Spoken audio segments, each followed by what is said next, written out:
Pues buenas tardes, buenos días, buenas noches, donde quiera que ustedes estén. La suerte está echada, empezamos. Que por cierto, empezamos y no sé si estoy grabando, no sé si se está grabando esta sesión porque tuvimos un problema al principio y no sé, y esto es un absurdo de YouTube, si empieza una transmisión que ya había preparado y se corta, no se puede retomar, te tienes que empezar otra totalmente nueva que no tiene todo lo que venía en la descripción, que tendré que meterla después. Pero aún así, muchísimas gracias por estar con nosotros. Como quiera que sea, logramos, nos las arreglamos para estar todos los jueves aquí a las 19 horas, hablando de un montón de temas generalmente que ustedes quieren y si no, los que francamente se me van ocurriendo a mí. Pero muchísimas gracias porque algo pasó. No sé qué pasó, no sé qué ha pasado y no sé si va a seguir pasando.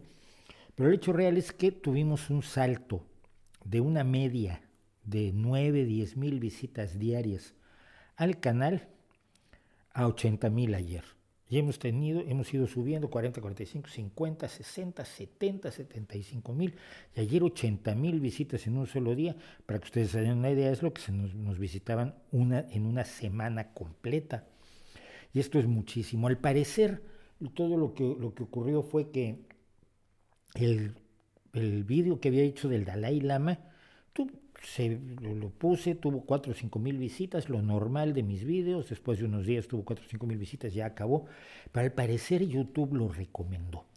Y cuando YouTube lo recomienda con otras cosas como el programa, el vídeo, perdón, de Teresa de Calcuta y el vídeo de respuestas de un ateo y otros vídeos así, y empezaron a venir, sobre todo, los que más comentan, por supuesto, son fanáticos católicos que me dicen que me voy a ir al infierno y que cómo me atrevo, o que me dicen que la mente humana no es capaz de entender a Dios y luego me lo explican como si su mente no fuera humana. Eso me divierte muchísimo. No estás capacitado para entender a Dios, pero yo sí. ¿Cómo? No es lógico, de verdad no es lógico. Pero bueno, como quiera que sea, el hecho real es que estamos teniendo un acontecimiento en el canal que es gracias a ustedes, gracias a que lo ven, gracias a que lo recomiendan. Por ejemplo, el streaming tenía de media 140, 150 visitantes en su momento más alto. Y a lo largo de la semana siguiente alcanzaba las 2,000, 3,000 visitas. La semana pasada tuvimos un máximo de 253 espectadores en el streaming, muchísimas gracias, y a lo largo de la semana hemos acumulado 4,800 visitas al streaming de la semana pasada, lo cual también es asombroso. Y hemos aumentado también en muy pocos días más de 10,000 suscriptores. Estamos en 85,500, estamos a 14,500 suscriptores de la plaquita que te da YouTube. Yo ya he dicho que yo no trabajo por la plaquita. Hombre, la plaquita se agradece, pero no es que yo quiera una plaquita de YouTube. Si me la dan, la voy a poner aquí, la van a tener que ver todo el día. Pero no es en sí, obviamente, la plaquita, eso es muy infantil. Lo importante es que cuando llegas a 100,000 espectadores, dejas de ser, digamos, clase turista y pasas, si no a clase business, por lo menos a clase turista con un poquito de mejor atención y te recomiendan más. Y más gente pues va a poder ver los vídeos. Tengo cientos y cientos de vídeos que se han hecho a lo largo de 12 años y creo que en muchos de ellos hay cosas interesantes que pueden resultarle útiles o provocadoras o interesantes a muchas más personas de las que hasta ahora lo han visto. Así que pues les doy nuevamente las gracias y les pido síganos recomendando. Si están viendo esto y ahorita en este momento ya hay 74 personas, los 74 están suscritos, suscríbanse y denle me gusta a los vídeos que les gustan y ayuden pues así a que YouTube nos recomiende más, que es de lo que se trata y es lo que se me antojaría más que ninguna otra cosa, porque uno trabaja, aunque sea en un medio como este, uno trabaja para llegar al público, para llegar con sus ideas, con su información, con su visión al público, y luego el público decide lo que hace con ello.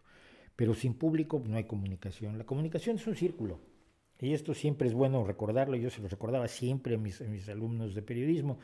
La comunicación empieza cuando uno lanza el mensaje, pero no termina sino hasta que el receptor recibe el mensaje y lo interpreta, y luego lo interpreta al revés de como uno lo comunicó. Un buen comunicador es aquel que consigue que la gente entienda lo que dijo y no entienda las cosas al revés, aunque evidentemente siempre habrá alguien que interprete las cosas a su gusto y a su entero capricho y bueno, también con ellos tenemos que vivir porque son parte de este mundo que le hacemos. Yo todavía, a veces hay cosas que hay yo totalmente increíbles, por ejemplo, que la gente que apoya a Donald Trump no acepte, no se dé cuenta de cómo miente el personaje, cuando es evidente que miente. No digo, pueden organizarse más o menos un rollo de credibilidad, de bueno, sí, le robaron las elecciones, pero se pusieron todos de acuerdo con él. Todavía en eso que es la gran mentira de Trump, del robo de las elecciones de noviembre del año pasado, podría yo encontrar cierta lógica. Pero cuando Donald Trump dice construimos un muro en la frontera sur, no, no hay muro. Cualquiera puede ir y ver que no hay muro. Y logramos tal y cual cosa. No, no la hay, es mentira. Y sin embargo, su gente se lo trae. Eso a mí me deja muy sorprendido. La capacidad de la creencia es aterradora. Es aterradora por muchos conceptos. Pero bueno, ya que estamos en esto de cosas que he dicho y que muchas veces no se ha entendido, vamos a hablar de algo que me comentó Jaime Hernández, que dice, dar tu opinión en uno de tus vídeos acerca de los psicodélicos, o sea, más que psicodélicos, él se refiere a los psicodislépticos. Psicodélicos eran, se les decía en los años 70, pero pues de esto ya pasó un ratito.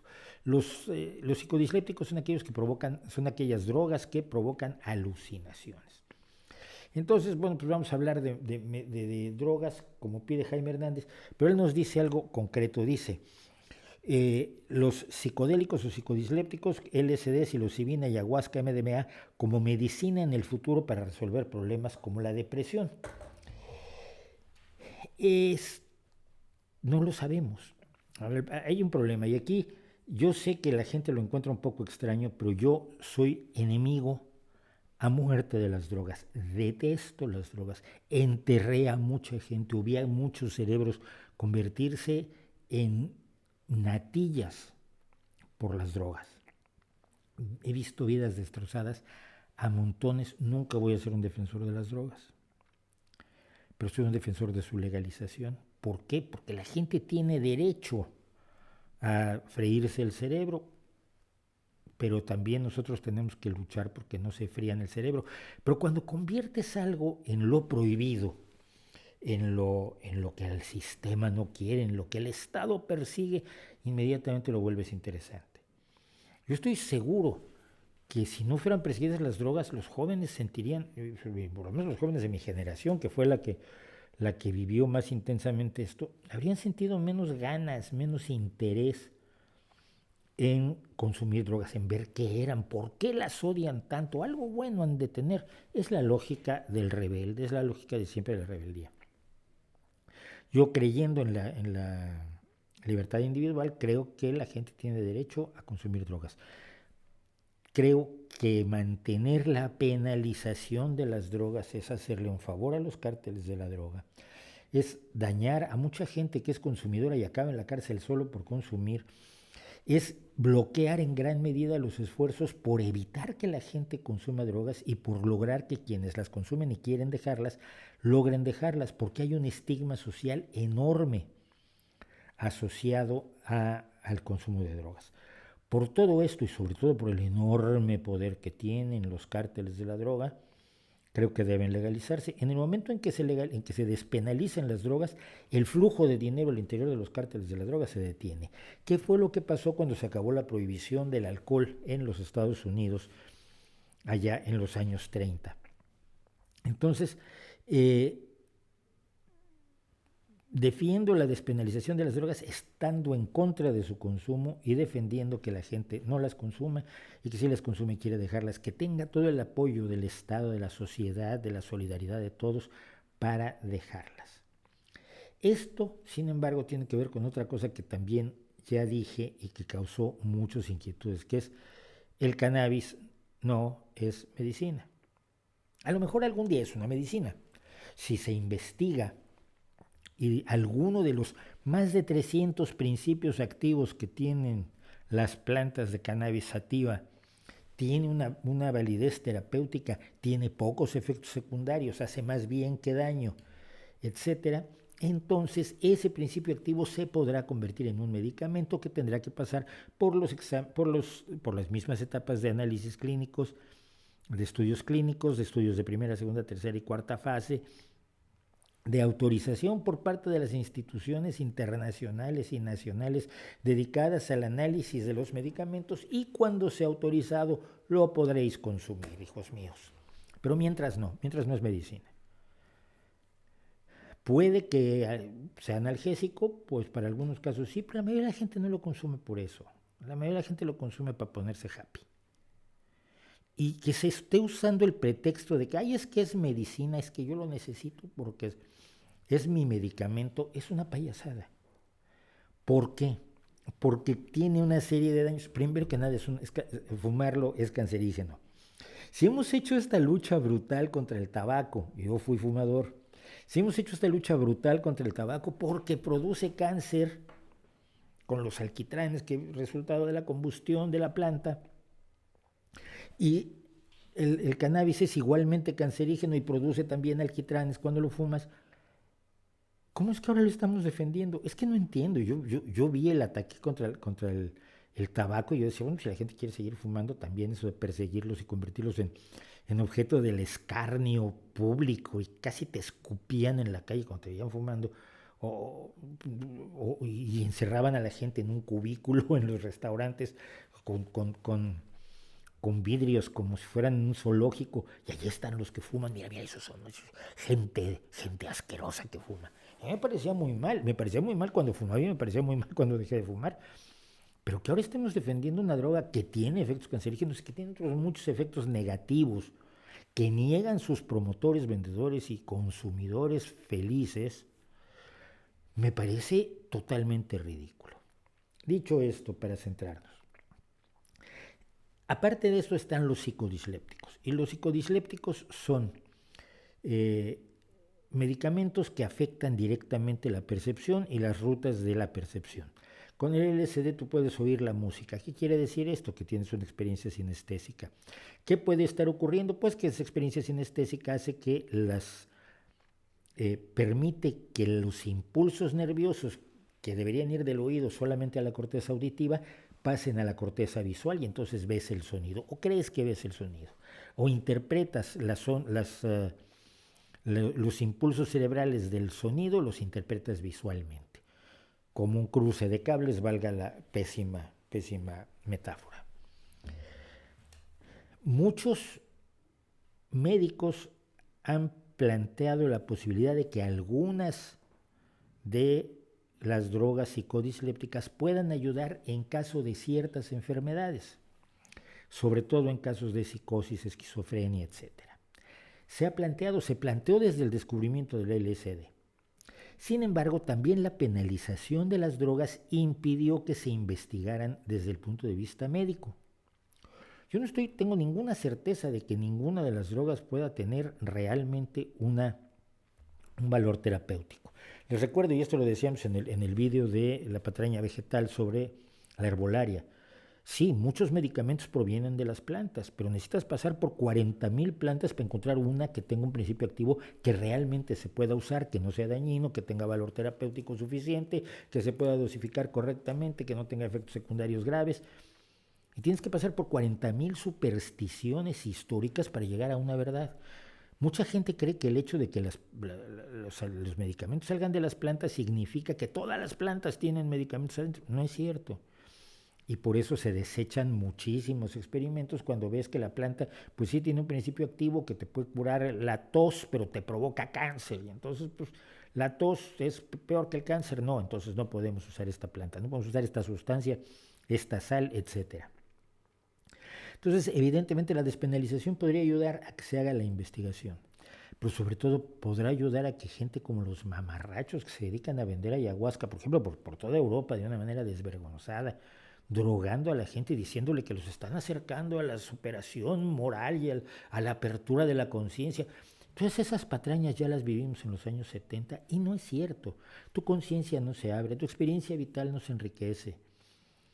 Tu comprensión del universo no aumenta. Tu comprensión del universo aumenta si estudias astrofísica. Pero si te fríes el cerebro con una sustancia que no sabes cómo funciona, porque no ha sido investigada, entre otras cosas, precisamente por la penalización de las drogas, que es un delirio estadounidense de los años 30 del siglo pasado, que antes no se penalizaban las drogas, simple y sencillamente los británicos vendían opio en China y obligaban a China que les permitiera vender opio y volver adictos a millones de personas en una situación verdaderamente aterradora. Y en México se consumía marihuana o cannabis o hachís. No, hachís no, o sea, ahí se consume directamente la marihuana. Sin que hubiera ningún problema, era más bien una droga de clases bajas, o el CAF, que tampoco ha sido penalizado. Pero en la década, hacia los años 30 en Estados Unidos y después del fracaso de la prohibición del alcohol, vino la prohibición de las drogas y vino la prohibición sucesiva de todas las drogas, incluso que se iban descubriendo, que estaban allí. Siento que deben despenalizarse, no sé si alguna tiene valores medicinales, pues qué bueno, si no los tiene, pues qué mal. La gente tiene derecho a matarse, sí, sí tiene derecho, y nosotros tenemos la obligación de tratar de evitar que se maten porque somos solidarios con ciudadanos amigos. Entonces, esta posición puede parecer muy contradictoria y mucha gente me lo ha dicho, pero es que parece contradictorio. Pues sí, pero ¿qué quieres que haga? Yo estoy absolutamente, podría yo estar también en contra del parapente porque mucha gente se rompe la crisma. No quiero que nadie se rompa la crisma con el parapente, pero lo que no voy a hacer yo es promover la prohibición del parapente o de los deportes de riesgo. Yo hice algo de escalada en mi juventud también. Y luego te dabas cuenta de que te habías jugado la vida a lo estúpido, pero bueno, estás en tu derecho. Yo creo que es una libertad individual real. Pero eso no quiere decir que no entienda yo que la despenalización es socialmente sana, que libera recursos, que reduce violencia y que permite incluso manejar mejor a las personas que han caído en el consumo de drogas. Yo mucho hubiera querido que muchos amigos míos hubieran tenido el apoyo de su sociedad, más para desintoxicarlos que para perseguirlos. Porque claro, si te clavas demasiado en las drogas, acabas vendiendo, es un círculo vicioso. Y cuando vemos gente destruirse, como vimos destruirse a Janis Joplin, o a Jimi Hendrix, o a tanta gente, a tantos músicos, a tantos creadores relevantes que hoy podrían estar creando, tenemos la responsabilidad de combatir su adicción sin la tontería de penalizar las drogas, porque además no ha servido para nada. Y con esto termino. No ha servido absolutamente para nada. Con todo el combate a las drogas, con todas las muertes que ha habido de personas luchando en contra de las drogas, con todas las víctimas circunstanciales que las guerras de las drogas han dejado, por ejemplo, en México o en Colombia, eh, jamás ha escaseado la droga en ninguna de las grandes capitales del consumo mundial de drogas. Tú en Nueva York ya pueden hacerse todos los combates a las drogas necesarias. El adicto neoyorquino siempre ha tenido todas las drogas que ha querido perfectamente a su alcance. Así que, y hay una cosa que finalmente, y esta la había yo comentado en el streaming, perdón, en el anuncio de hoy, en el anuncio del streaming de hoy, y que creo que hay que señalarla. Se está vendiendo la cocaína woke, la cocaína de fuentes éticas, porque hay algunos drogadictos, o no drogadictos, algunos consumidores de cocaína, sobre todo en Europa y en Gran Bretaña, que les preocupa con lo que les gusta la cocaína, que la cocaína se obtenga con el dolor, la muerte, el sufrimiento, la esclavización, el encarcelamiento de miles y miles de personas, de los campesinos que son obligados a sembrar la droga y se les da una miseria a cambio de ello, de la gente que trafica con la droga, que muchas veces la lanzan como carnada mientras la droga entra por otro lado. Eso es lo que la policía sabe y trata de controlar. El dolor que causa la producción y tráfico de drogas empieza a molestar a algunos y entonces pues los vendedores les dicen, ah no, pero esta cocaína es de origen ético, aquí no se mató a nadie, ni se torturó a nadie, ni se obligó a nadie a trabajar, ay pues qué bien, dámela, vale el doble. Y es el negocio. Por supuesto la cocaína woke no existe, y después de que salió la noticia se dijo, no existe la cocaína woke, pero los vendedores de droga están utilizando el pretexto para hacer mejor negocio. Miren ustedes, yo nunca entendí a mucha gente en la izquierda que compraba, que consumía droga, siquiera por mera postura ideológica. No puedes ser cómplice de la barbarie que hay detrás de cada dosis de droga que llega a los países opulentos, a Alemania, a Estados Unidos, a Canadá, a España, a Francia. Y esa misma gente que te dice, no, yo no voy a comer este chocolate porque tiene aceite de palma y el aceite de palma acaba con los bosques. Pero hay mucha gente viviendo de él, eso se les olvida. Acaba con los bosques no me acuerdo en qué país es donde es el problema del aceite de palma. Yo no compro eso. Y luego en la noche los ves fumando hashish. Dices tú, pero bueno, tu incoherencia, ¿hasta dónde puede llegar? Y como digo lo del aceite de palma, puedo decir miles de cosas que provocan que la gente haga boicots y presente manifiestos y se apunte a pancartas y a manifestaciones.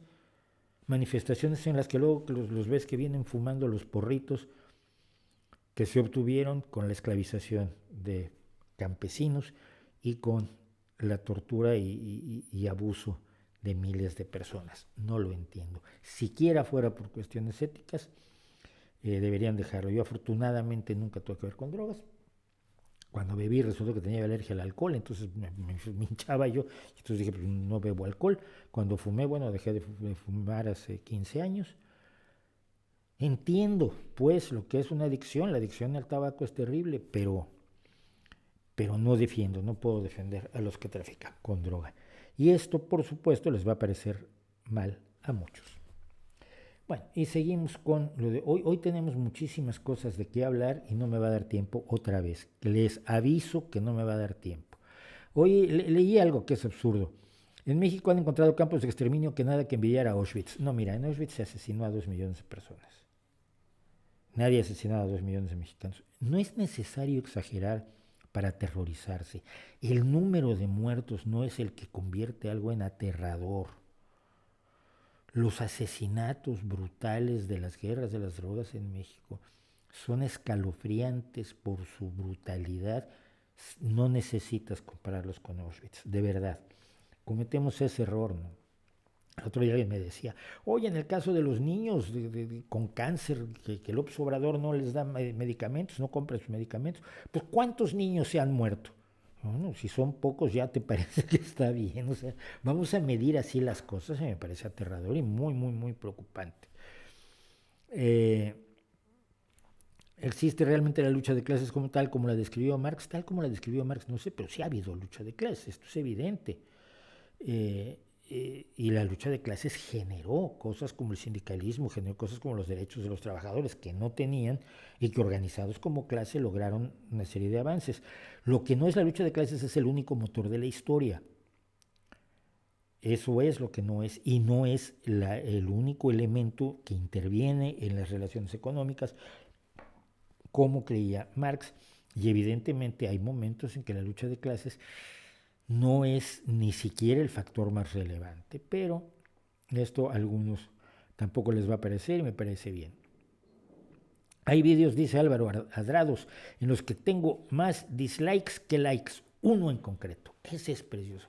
Cuando denuncié a Iker Jiménez y su falsa profecía sobre la pandemia de la COVID, que fue cuando estuve haciendo los vídeos desde mi casa, los vídeos del Rey va desnudo retro, hice uno de quién es Iker Jiménez.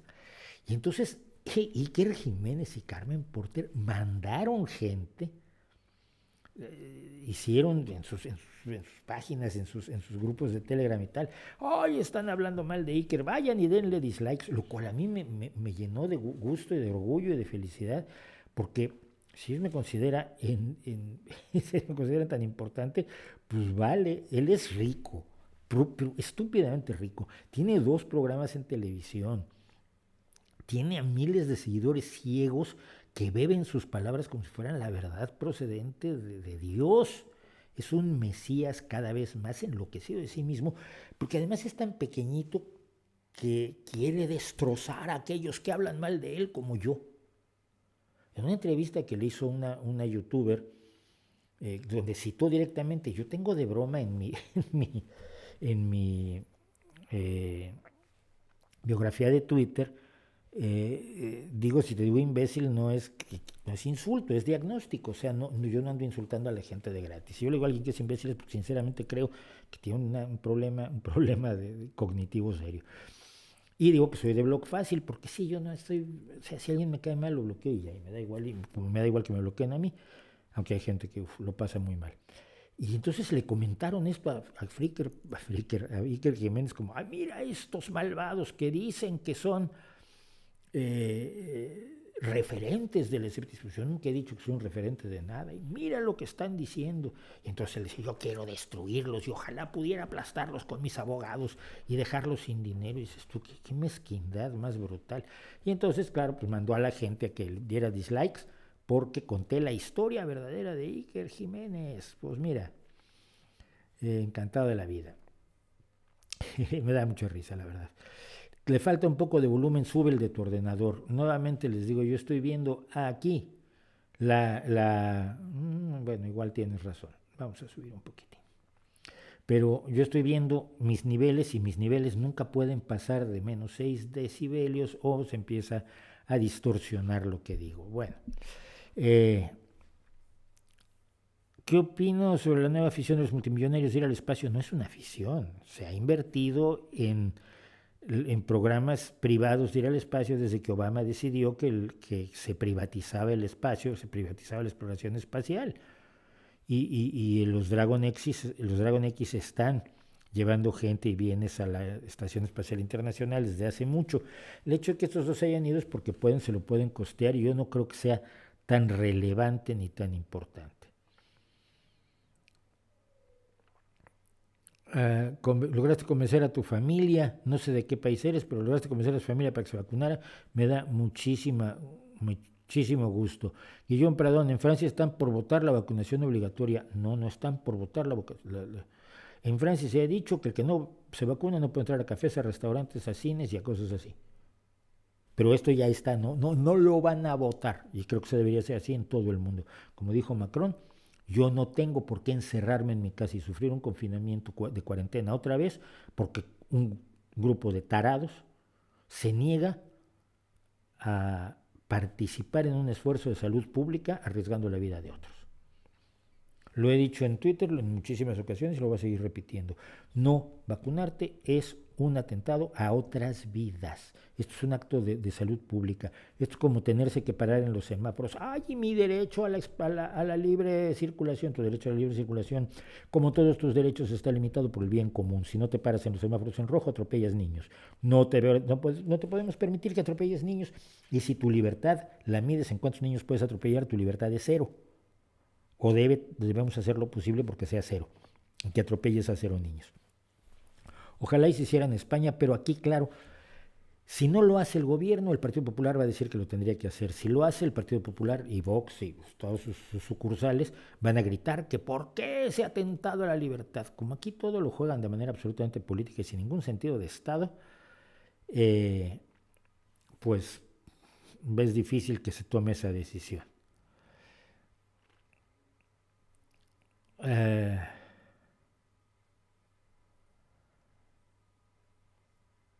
Bueno, ¿pudieron influir las drogas en determinadas innovaciones musicales? No, no. Mira, yo conozco a mucha gente que creaba en condiciones de alteración de los estados. Entonces escribían borrachos o drogados. Al día siguiente leían lo que escribían y lo tenían que volver a reescribir. Atribuirle a las drogas lo que hace el ser humano sin necesidad de ellas es un poco absurdo. Que se les ocurrieron ideas y el precio lo vale.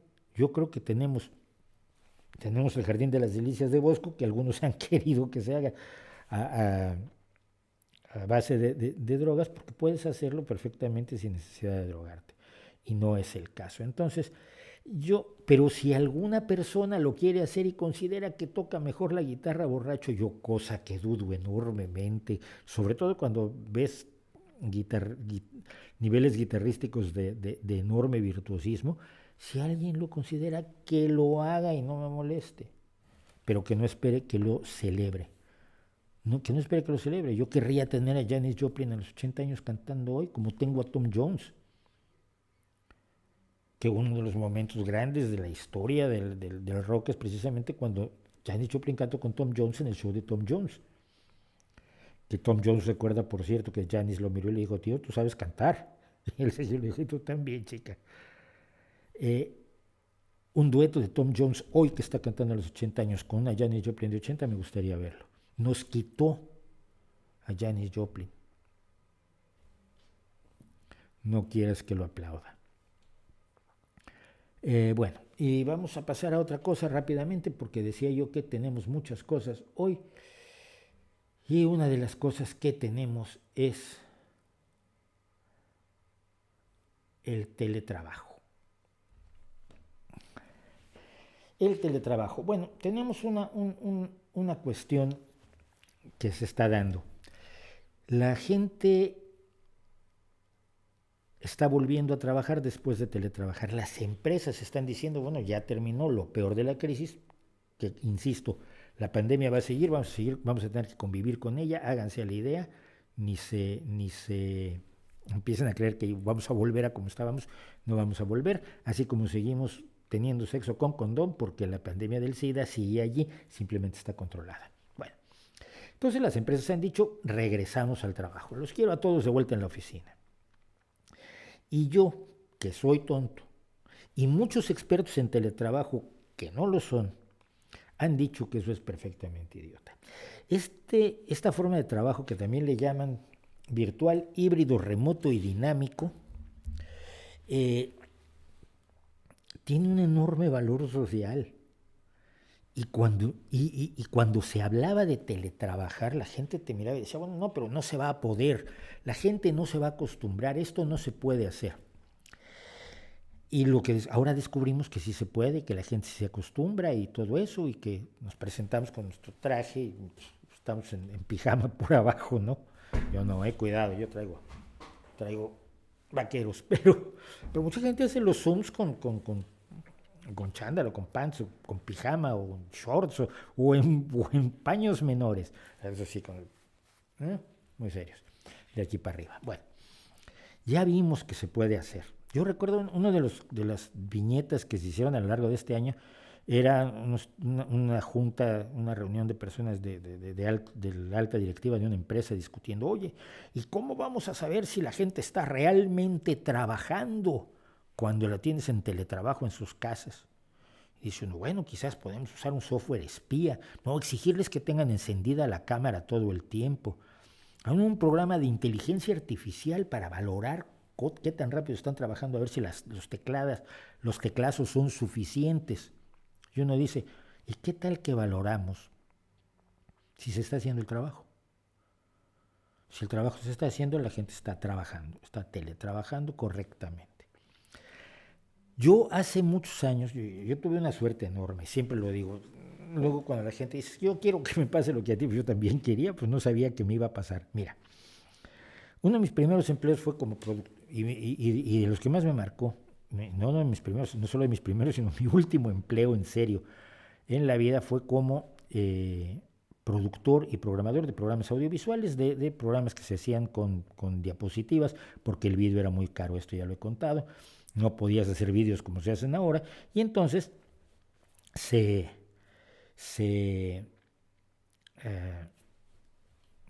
hacían diapositivas y se hacían espectáculos con diapositivas, usabas desde 2 hasta 60 y 90 proyectores de diapositivas que se sincronizaban con la pista musical utilizando unos ordenadores, y eso hizo que yo desde muy joven estuviera metido en el mundo de los ordenadores, pero yo no tenía que cumplir un horario.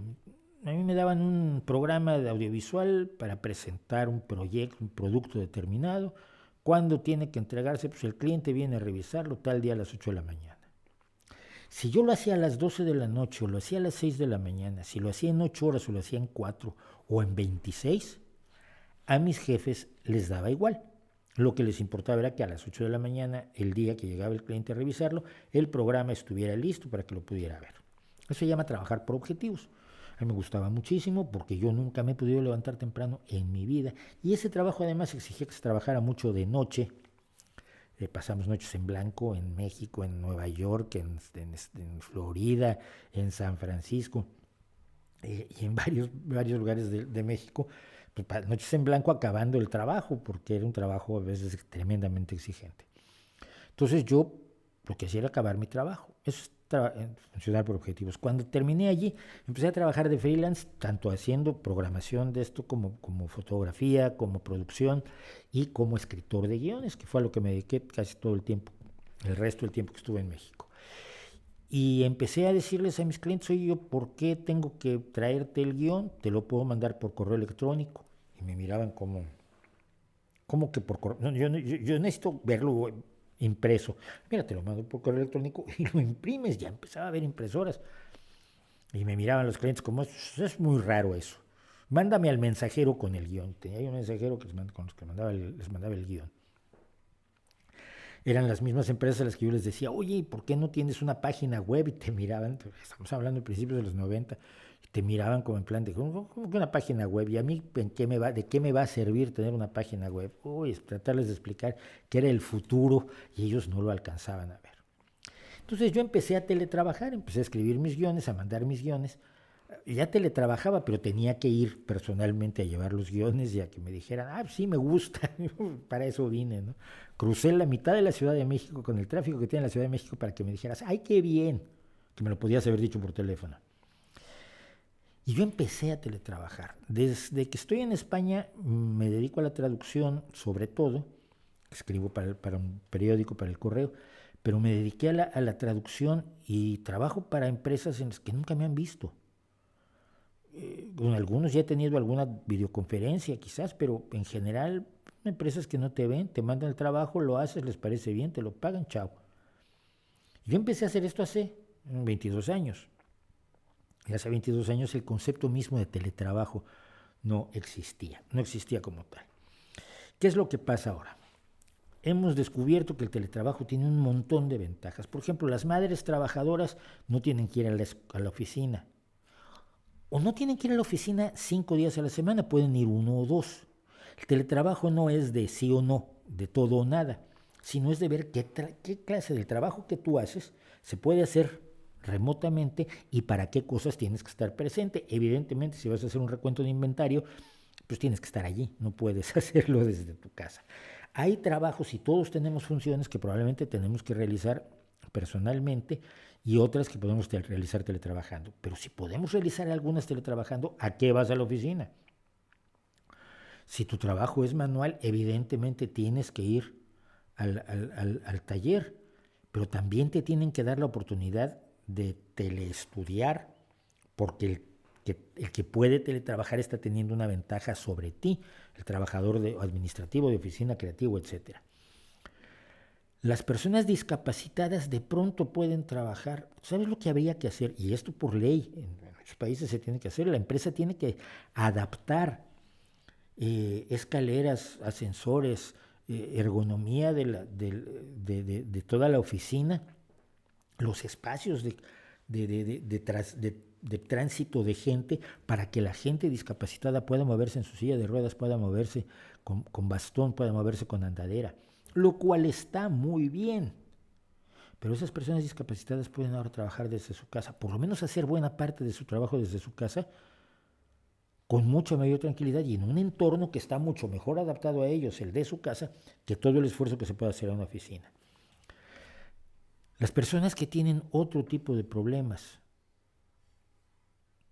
pueden ahora teletrabajar parte del tiempo o casi todo el tiempo o una buena parte del tiempo. Sufre menos el medio ambiente por el transporte, te mueves menos. Sufre menos tu vida familiar porque estás allí. Eso se los digo yo he trabajado toda mi vida en mi casa y la relación que esto me da con mis hijos evidentemente es de una calidad diferente que cuando te levantas en la mañana, le dices adiós a los niños y cuando regresas en la noche muchas veces ya están dormidos. Y hay una experta en particular, que es esta Tsedal Nile, que es la autora de La Revolución del Trabajo Remoto, y que dice una serie de cosas especialmente interesantes. Dice, ya lo descubrimos, y al haberlo descubierto, volver al pasado resulta ridículo. Es como tener un móvil y luego volver a las señales de humo, o al tam-tam, o al telégrafo, empezarse a comunicar las cosas por Morse. Nadie lo hace. Mira, yo aprendí a utilizar el teletipo. Esto fue genial. Cuando fui corresponsal de Excelsior en la ciudad de Querétaro, pues las cosas se mandaban por Telex y el Telex era un misterio para mí. Entonces una operadora de Telex del gobierno de Querétaro me hizo el favor de enseñarme a usar un Telex. Llevaba yo 2 o 3 meses como corresponsal de Excelsior en Querétaro, cuando tanto la oficina del gobierno, desde la que yo mandaba mis cosas, y el periódico Excelsior pusieron faxes.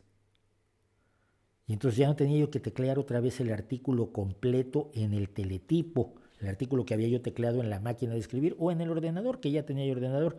Por entonces escribía yo mi primer novela ya en ordenador o computadora, en un Atari, por cierto. Ya no tenía yo que volverlo a teclear todo, simplemente lo alimentaba al fax.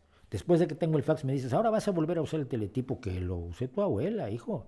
No, es absurdo. Y ahora que hemos descubierto lo que es el teletrabajo, es absurdo regresar a él.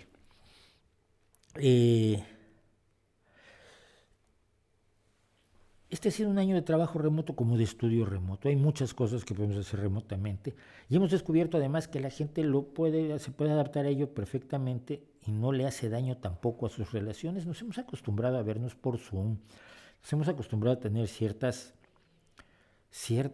interacciones, no todas las interacciones humanas, pero podemos tener algunas por Zoom. Los que no se hablaban con su familia porque vivía en otro país. Me pasa a mí, tengo familia en Canadá, y que de pronto, bueno, ahora por la pandemia pues empiezan a tener teleconferencias, ahora bueno, pues van a tener más teleconferencias. Es necesario resistirse al regreso al trabajo tradicional, salvo cuando sea imprescindible, cuando sea necesario, cuando sea razonable. Pero yo creo que la revolución que se ha dado, el descubrir todo lo que podemos hacer a distancia, y podemos ser enormemente productivos a distancia, creo que debe mantenerse, creo que debe fortalecerse, creo que debe defenderse, y creo que esto a las empresas además les conviene, pero esto sí, con un punto que no debemos pasar por alto. Las empresas deben pagar parte del alquiler del espacio que el trabajador usa en su casa, deben pagar parte del ordenador, computador, equipo informático que el trabajador usa en su casa, pagar parte de la línea telefónica, pagar parte de la conexión a internet, porque todo eso lo está poniendo el trabajador para la empresa, para beneficio de la empresa y por lo tanto también para beneficio del trabajador, pero por tanto el gasto debe ser compartido y esto es importantísimo porque se les ha olvidado muy convenientemente a muchas empresas que cuando tú andas en auto por motivos de la empresa, andas en un auto de la empresa. Cuando viajas a otro lugar por motivos de trabajo, el billete de avión lo paga la empresa, el hotel lo paga la empresa, tus comidas las paga la empresa. Y cuando estás trabajando en tu casa, los implementos, herramientas y espacios de trabajo que estás poniendo, tiene que pagarlos en parte, al menos, la empresa. Con que nos acordemos de eso, yo creo que el teletrabajo es algo que debe seguir y debe ser fortalecido enormemente y no regresar a las oficinas. Las oficinas son horrorosas. Y lo más divertido es esto, muchas personas que eran de los que se quejaban de lo horrible que era ir al trabajo y ir en el transporte público oliendo sobacos ajenos y con la angustia de no llegar a la hora y todo era una enajenación espantosa del trabajo, ahora que se presenta la oportunidad del teletrabajo, se dedican a decir cómo es horroroso el teletrabajo. Viven del escándalo y de la angustia y de la indignación gratuita y no aprecian lo benéfico de nada, porque todo tiene un lado negativo, pero algunas cosas tienen más lados benéficos que negativos, y yo creo, sinceramente, que el teletrabajo es una de ellas. Dicho lo cual, vamos a ver qué me dicen.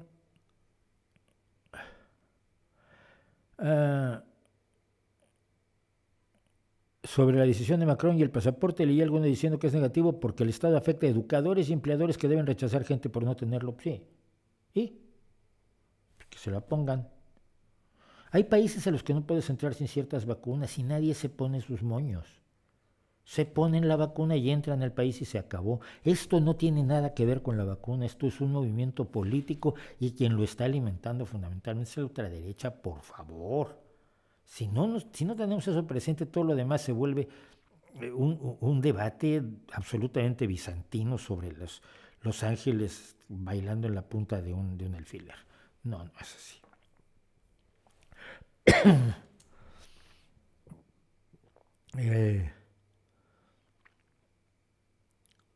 Algunas personas se oponen tanto al presidente López que deciden no vacunarse en México, pero ¿por qué si él no quiere que se vacune nadie? Si no ha comprado las vacunas, si no está vacunando a nadie, si el índice de vacunación en México es bajísimo, si él no se ha puesto un cubrebocas, no entiendo yo esa lógica. ¿Qué partido consideras en México que es socialdemócrata? En este momento ninguno. El PRD lo fue, mientras Cárdenas fue su líder. Más volumen, te escucho algo bajo. En mi cel, que estoy en el trabajo. Isabel, me estás oyendo en el trabajo. Espero que estés teletrabajando, pero no puedo subir el volumen. Lo siento, no depende de mí. Dice Carlos Espíndola, soy músico y con alcohol no doy una. Todos hemos visto un músico borracho. Y no se vuelve más creativo, ni se le mueve, ni sus dedos se mueven más rápido, ni de pronto descubre que esta relación armónica es más bonita. Generalmente están psicológica y físicamente disminuidos, que es lo que hace el alcohol. Pero aquí tenemos el caso. Un 100% de teletrabajo no me convence. ¿Quién habló de un 100% de teletrabajo? Para lo que yo hago, sí. ¿Por qué necesito trato humano con las personas que son mi agencia de traductores? No hay tal. Pero cuando nos vamos al extremo ya parece que estamos realmente haciendo un argumento. Siento decirte, Álvaro, que eso no es un argumento. Si se necesita el contacto humano, que se tenga. Si no se necesita, ¿para qué te recorres una ciudad como Londres encima de un autobús, que son muy pintorescos, los de 2 pisos, pero cuando está llenos de gente, aquí es una lata de sardinas, para ir a no tener ese contacto humano? No es necesario. Venga. El telestudio ha sido un hecho muy agobiante y agotante, ya que a veces se me iba el internet. Ya, pero esa es otra cosa totalmente distinta. Y aquí me remito, vean ustedes el vídeo que hice sobre el derecho a internet. Así como la electricidad debe ser un derecho, el agua debe ser un derecho, tener una conexión de internet de buena es un derecho en este momento. No tener internet te aísla. Por lo tanto, se debe exigir a los estados, a los gobiernos, que concedan el acceso a internet con un alto nivel de calidad. Esto quiere decir muchos baudios, yo hablo en baudios todavía de cuando había módems telefónicos, soy una antiguaya. De muchísimos gigabits, sí, de preferencia, pero también que no se caiga como se me cayó a mí aquí, empresa privada, pero la semana pasada se nos cayó. Obviamente internet debe ser un derecho y ya lo defendí en un vídeo al respecto. Bajo volumen, por favor, ¿se puede subir desde Argentina? Bueno, quienes están en Argentina, por favor, que lo suban. Yo no sé, ya no puedo subirlo más, de verdad, es que es preocupante por lo que me dicen, pero no estoy en 6 decibelios, estoy rondando lo amarillo. Si riego a lo rojo, distorsiona, y si distorsiona, es espantoso. Entonces, lo siento. ¿Los profesores de México están bien preparados para teletrabajar? No tengo idea. Lo ignoro del todo. ¿No hay teletrabajo para todos? Sí. Depende de dónde estés, pero bueno, no sé dónde estás. Pero yo creo que si hay trabajo, hay teletrabajo. Si no hay trabajo, no hay teletrabajo. Y si no hay trabajo, tenemos un problema que no tiene nada que ver con el tema del teletrabajo. Esto es evidente.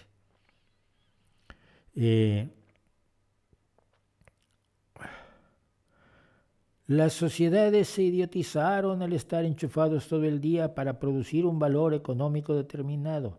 No es cierto.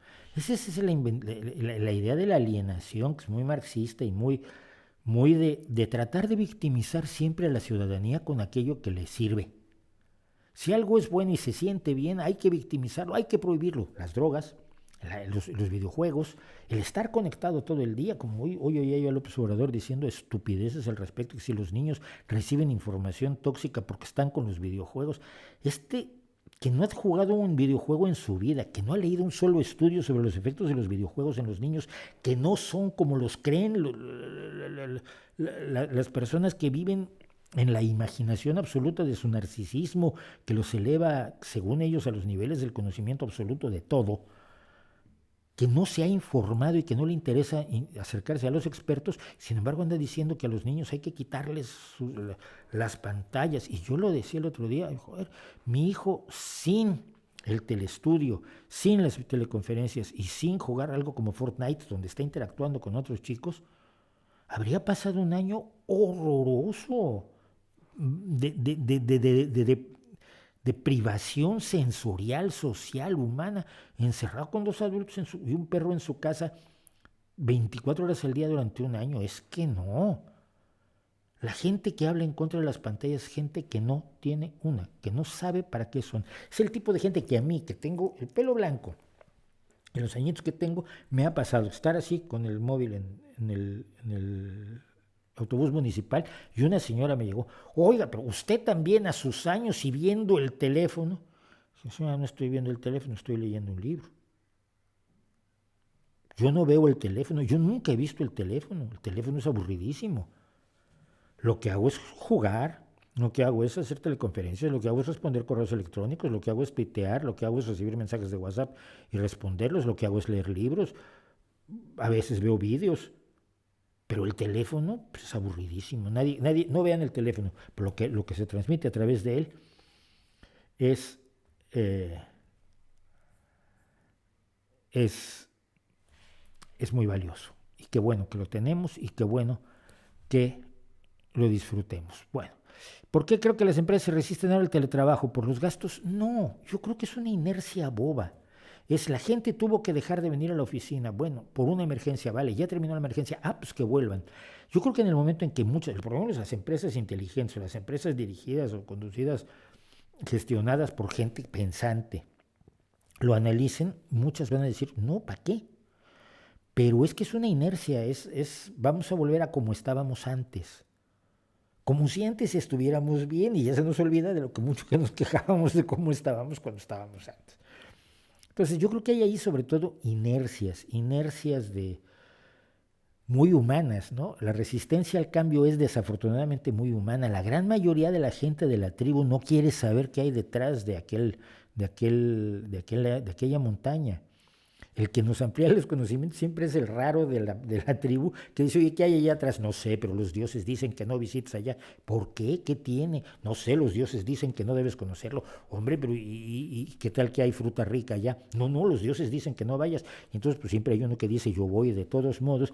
Y esos pocos aventureros son los que empujan el progreso de toda la humanidad y que disfrutamos todos los que no somos los pioneros, ni en ir al otro lado de la montaña, ni en todas las demás cosas pioneras que el ser humano ha hecho.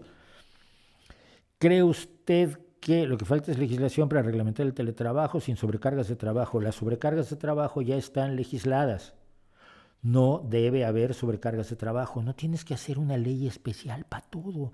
El código ya existe y hace que la gente no trabaje más de determinadas horas, que las horas extras que trabaja se le paguen de manera adecuada y esas horas extras tienen un límite. Si se está violentando en el trabajo tradicional y se está violentando en el teletrabajo, se aplica la misma ley o se debe aplicar la misma ley. En España no se aplica en muchos casos, pero no es porque la ley esté mal, no es porque necesitamos nuevas leyes. Esa idea de las nuevas leyes para todo a veces no vale la pena. ¿Cree usted que el estafador, envenenador Pamia se acabará en la cárcel? No lo creo y no sé por qué. De verdad no entiendo por qué. El último aquelarre que hizo con Miguel Bosé es una vergüenza aterradora. No ha considerado hacer tutoriales de foto. Hay muchos. Álvaro Felipe, mira, esto me encanta, cómo es la gente. Cuando uno opina distinto de ellos, entonces ya estás mal, ya te empiezan a insultar. Más Álvaro Felipe aquí, le falta sol, señor. Ay, mijo. Por favor. Bueno, no ha considerado hacer tutoriales de foto.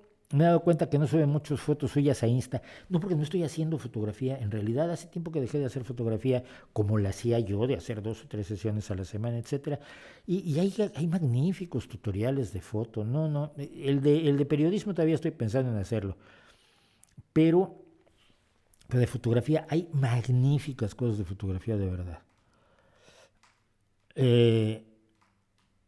Si los vacunados ya están protegidos, los no vacunados ya se apañarán. No, pero es que si un no vacunado se contagia y contagia a otro no vacunado y lo mata, es su responsabilidad. Es decir, no es una cuestión personal, no es como el cinturón de seguridad. Si tú no usas el cinturón de seguridad y te matas en un accidente, es tu problema. Pero si tú no respetas los semáforos y te matas en un accidente, puedes matar a 5 adicionalmente, o a 1, o simplemente lastimarlo. A nada de eso tienes derecho.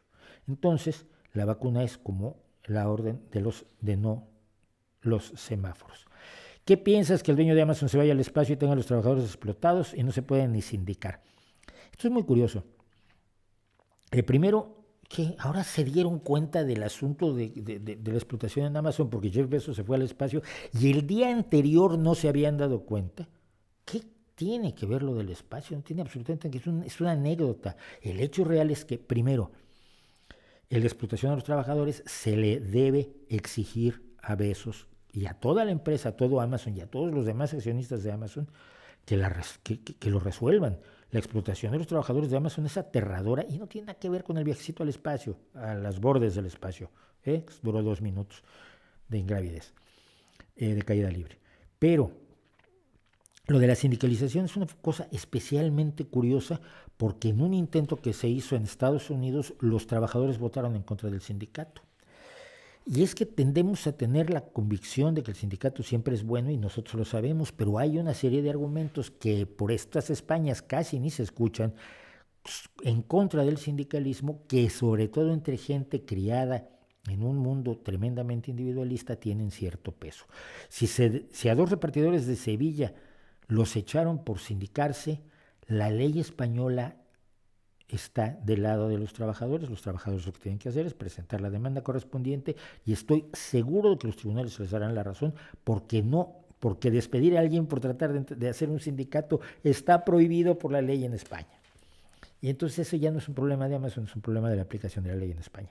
Pero sí, la explotación, sobre todo en Estados Unidos, porque se puede, porque las leyes laborales son mucho más laxas, es un caso terrible.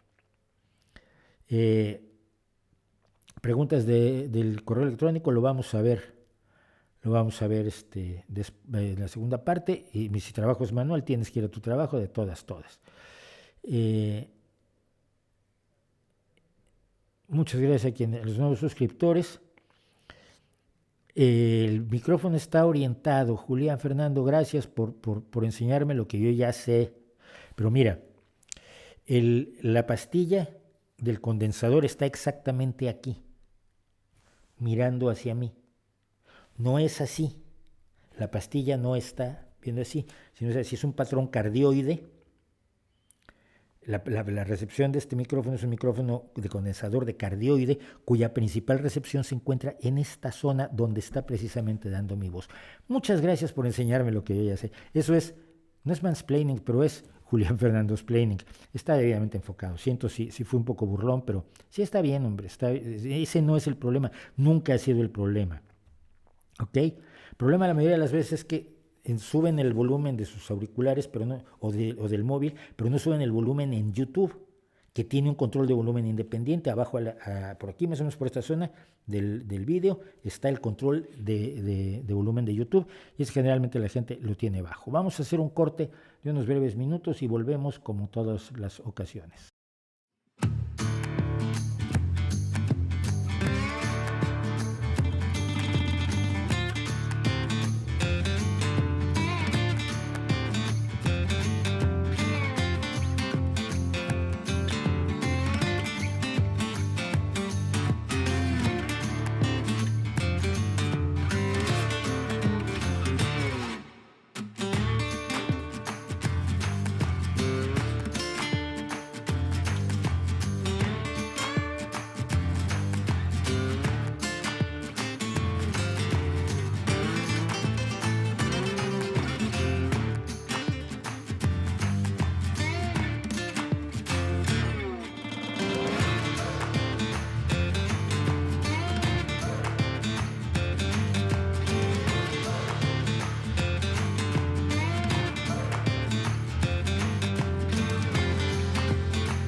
Bueno, regresamos, creo que no fueron los 5 minutos, pero es que tengo tantas cosas que, que no quiero que se me queden muchas para la próxima semana. Es una cosa terrible. Deberíamos tener 3 horas de streaming, pero no puedo hacerlo. En este momento tenemos 220 personas, no lo puedo creer, de verdad, muchísimas gracias.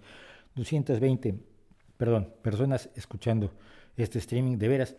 ¿Qué es lo que pasa cuando más personas ven el canal y más personas ven los streamings? Que entonces yo empiezo a pensar en cómo hacerlos mejor y empiezo a buscarle maneras de ser más interesante, quizás, de elegir temas que puedan mejorar las cosas, de hacer mejor producción, como mi lucecita roja y mi lucecita azul aquí para el pelo y este tipo de cosas que son valores de producción que hacen que se vea menos horrorosa toda la cosa. Se podría hacer con una webcam nada más, pero también los valores de producción. Por eso dije que cuando tenga mi plaquita empezaremos a poner cosas atrás, como escenografía, aunque a mí la escenografía así de vivir en el vacío tampoco me molesta. Bueno, Yehudín Sancho me pregunta desde Costa Rica, dice, ¿cuál es su concepto de creatividad? Y si el hecho de ser ateo puede ampliar la libertad mental para ser creativo. Mi concepto de creatividad es un misterio. Siempre me he preguntado sobre eso. A ver, siempre nos inspiramos en algo, siempre estamos partiendo de la realidad. Yo dudo mucho que exista una creatividad desde cero. Existe una enorme capacidad para rediseñar o para reciclar o para reformularse una parte de la realidad creativamente. Pero siempre tiene ese asidero, ese pequeño gancho, ese punto de partida de algo ya existente. Lo cual, por supuesto, nos genera el problema de que todo se genera una cadena hacia atrás absolutamente interminable. Todo poeta del pasado se inspiró en otro. ¿En qué se inspiró el primero? Pues probablemente en la naturaleza, probablemente en otra persona que no era creativa, pero lo vio y vio que su vecino se tropezaba con una cáscara de plátano y entonces hizo el primer chiste de la humanidad y fue muy original, pero era muy creativo. Creo que toda creatividad parte pues de una cosa ya existente, pero sigue siendo un misterio para mí. Alguna vez intenté, fue un desastre espectacular, pero intenté contarme el proceso creativo de la escritura de un cuento a una videocámara. Debe existir la grabación por ahí, la deben tener mis hijas, y si la tienen, por favor, quémenla, destruyan ese CD, porque debe estar en un CD si está. Así de anticuados somos. Pero trataba yo de desentrañar el proceso creativo. ¿Cómo iba yo? ¿De dónde sacaba el nombre de un personaje? ¿Por qué decidía yo que al llegar a la esquina daba vuelta a la derecha y se encontraba con un desfile de un circo, en vez de dar vuelta a la izquierda y encontrarse con un carro de bomberos que viene escopetado hacia él porque hay una emergencia al otro lado de la ciudad? No lo sé, pero quizás creyendo que se parte de la realidad, la creatividad es la capacidad de reformularse la realidad de maneras sorprendentes. Bach escribía sobre reglas muy claras, casi matemáticas, pero las melodías que creaba sobre esas reglas son absolutamente delirantes, son sin precedentes, salvo cuando del precedente era el propio Bach, o cuando en algunos casos reformulaba cosas de otros compositores a los que él admiraba. Imagínate, había gente a la que Bach admiraba. Creo que todos los pintores, hay pintores que prácticamente reinventan la totalidad de la realidad, y el caso del Bosco es uno, ¿no? Y solo cuando te internas en la simbología te vas dando cuenta por qué hay una zanfona, por ejemplo, en la parte del infierno del Jardín de las Delicias. Bueno, porque la zanfona era un instrumento con una imagen pública aterradora, vil, que lo usaban los pordioseros, los gente más miserable, un instrumento absolutamente lejano a todo lo bueno, a todo lo noble, todo lo puro, y por lo tanto, y en general la música se consideraba todavía un elemento malévolo, y entonces por eso hay tantos elementos musicales, incluso una canción escrita en el culo de un tipo, una melodía escrita en el culo de un tipo en el Jardín de las Delicias que ha sido descifrada y se ha tocado. Pero es eso, es tomar una cuestión real y reinventarla, recrearla de una manera sorprendente. En la creatividad ingenieril finalmente partes de una necesidad y de una serie de elementos que puedes reunir también de manera diferente para hacer, no sé, las grúas de Leonardo da Vinci o ver a las aves e imaginarte un ingenio mecánico capaz de realizar los mismos movimientos que las alas de las aves, y ahí tienes los primeros trabajos de Leonardo. Por allí iría yo. ¿Ser ateo puede ampliar la libertad mental para ser creativo? La verdad no lo creo. Yo creo que cualquier pretexto es bueno, y lo he dicho cuando he tratado el tema del disfrute del arte religioso, y por arte religioso, por supuesto, no me refiero única y exclusivamente al arte religioso cristiano. Está el arte religioso musulmán, está toda la decoración de la Alhambra, que es como es porque la religión islámica te dice que no debes dibujar seres vivos, no puedes dibujar personas, entonces tienes que jugar con el nombre de Alá, con unas caligrafías espectaculares y alambicadísimas para dar el resultado de la decoración de la Alhambra, que es eminentemente religiosa y no por eso vas a despreciarla, o el Partenón, o cualquier templo, el propio templo de Abu Simbel, donde Ramsés es el faraón considerado convertido en Dios. La religión es tan buen pretexto como cualquier otro para desatar la creatividad humana. Lo importante es la creatividad humana, no el pretexto. Lo malo de la religión es que es pretexto para otras muchas cosas mucho menos nobles. Pero creo que fundamentalmente esa sería mi visión. Supongo que no es suficiente, lo siento muchísimo. Pero ha sido algo que me ha preocupado toda la vida, eso sí, me ha llamado la atención y me ha interesado como gente que finalmente, soy creador en fotografía, de pronto, ¿por qué le dices a un modelo que asuma determinada posición o que se ponga tal o cual ropa, etcétera? ¿O por qué decides en un momento dado mezclar una serie de desnudos en una librería? Todo eso me ha llamado la atención toda la vida, pero no quiere decir que lo haya podido resolver. Raistlin 34, que es Miguel no sé qué, claro, los nombres de correo electrónico luego no los sé descifrar. Dice: he leído sobre el acto celebrado en Balaguer con los dos negacionistas por excelencia, Pàmies y Bosé. Sé que hizo un video hace tiempo sobre la necesidad de parar a Pàmies y sus semillas mágicas, pero quizás es el momento de hacer otro. Su estafa está matando inocentes, sí. Y vi además las condiciones lamentables en las que estaba Bosé, que de pronto, mientras estaba hablando Pàmies va muy claro lo que va a su negocio y a la exaltación de su persona, y de pronto Bosé estaba aquel hablando, de pronto Bosé empezaba a hablar y hablaba con, no sé, así como si oyera enanos en el Tapanco, una cosa muy, muy rara. Quizás es el momento de hacer otra vez el tema, porque la situación es grave, la situación es terrible, y al final, sobre todo de ese acto, había una cosa que me llamó mucho la atención, y es que hicieron una especie de acto un señor tocaba la guitarrita y todos movían incluso Pàmies. Bosé para entonces ya se había ido, pero estaban todos así como en la onda hippie, moviendo los brazos y balanceándose al ritmo de lo que se cantaba de ay, las plantitas y el dióxido de cloro y cómo es malvada la medicina que nos salvó la vida para que pudiéramos hacer estas estupideces. Tiene unos rasgos sectarios cada vez más claros esto, y creo que eso es preocupante, pero al mismo tiempo, ¿qué se hace?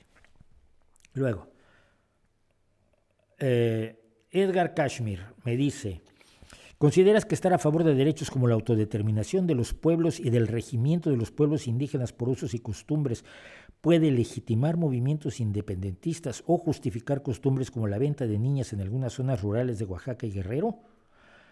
Sí, claro que sí. ¿Tú estás a favor de esos derechos?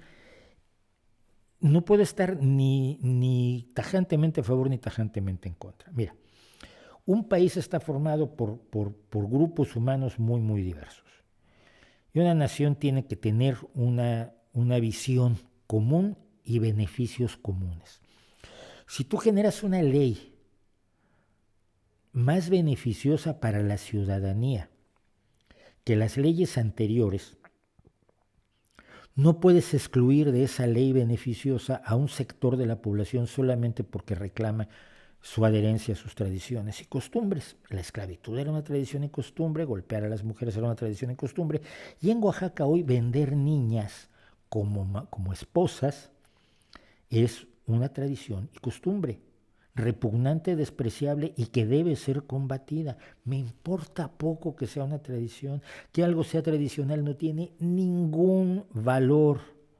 Y la gente que vive en la locura de las tradiciones se acaba siempre desplomando en algo muy parecido al nazismo, donde el pasado se reinventa y luego se fija como una meta a alcanzar, volver al pasado.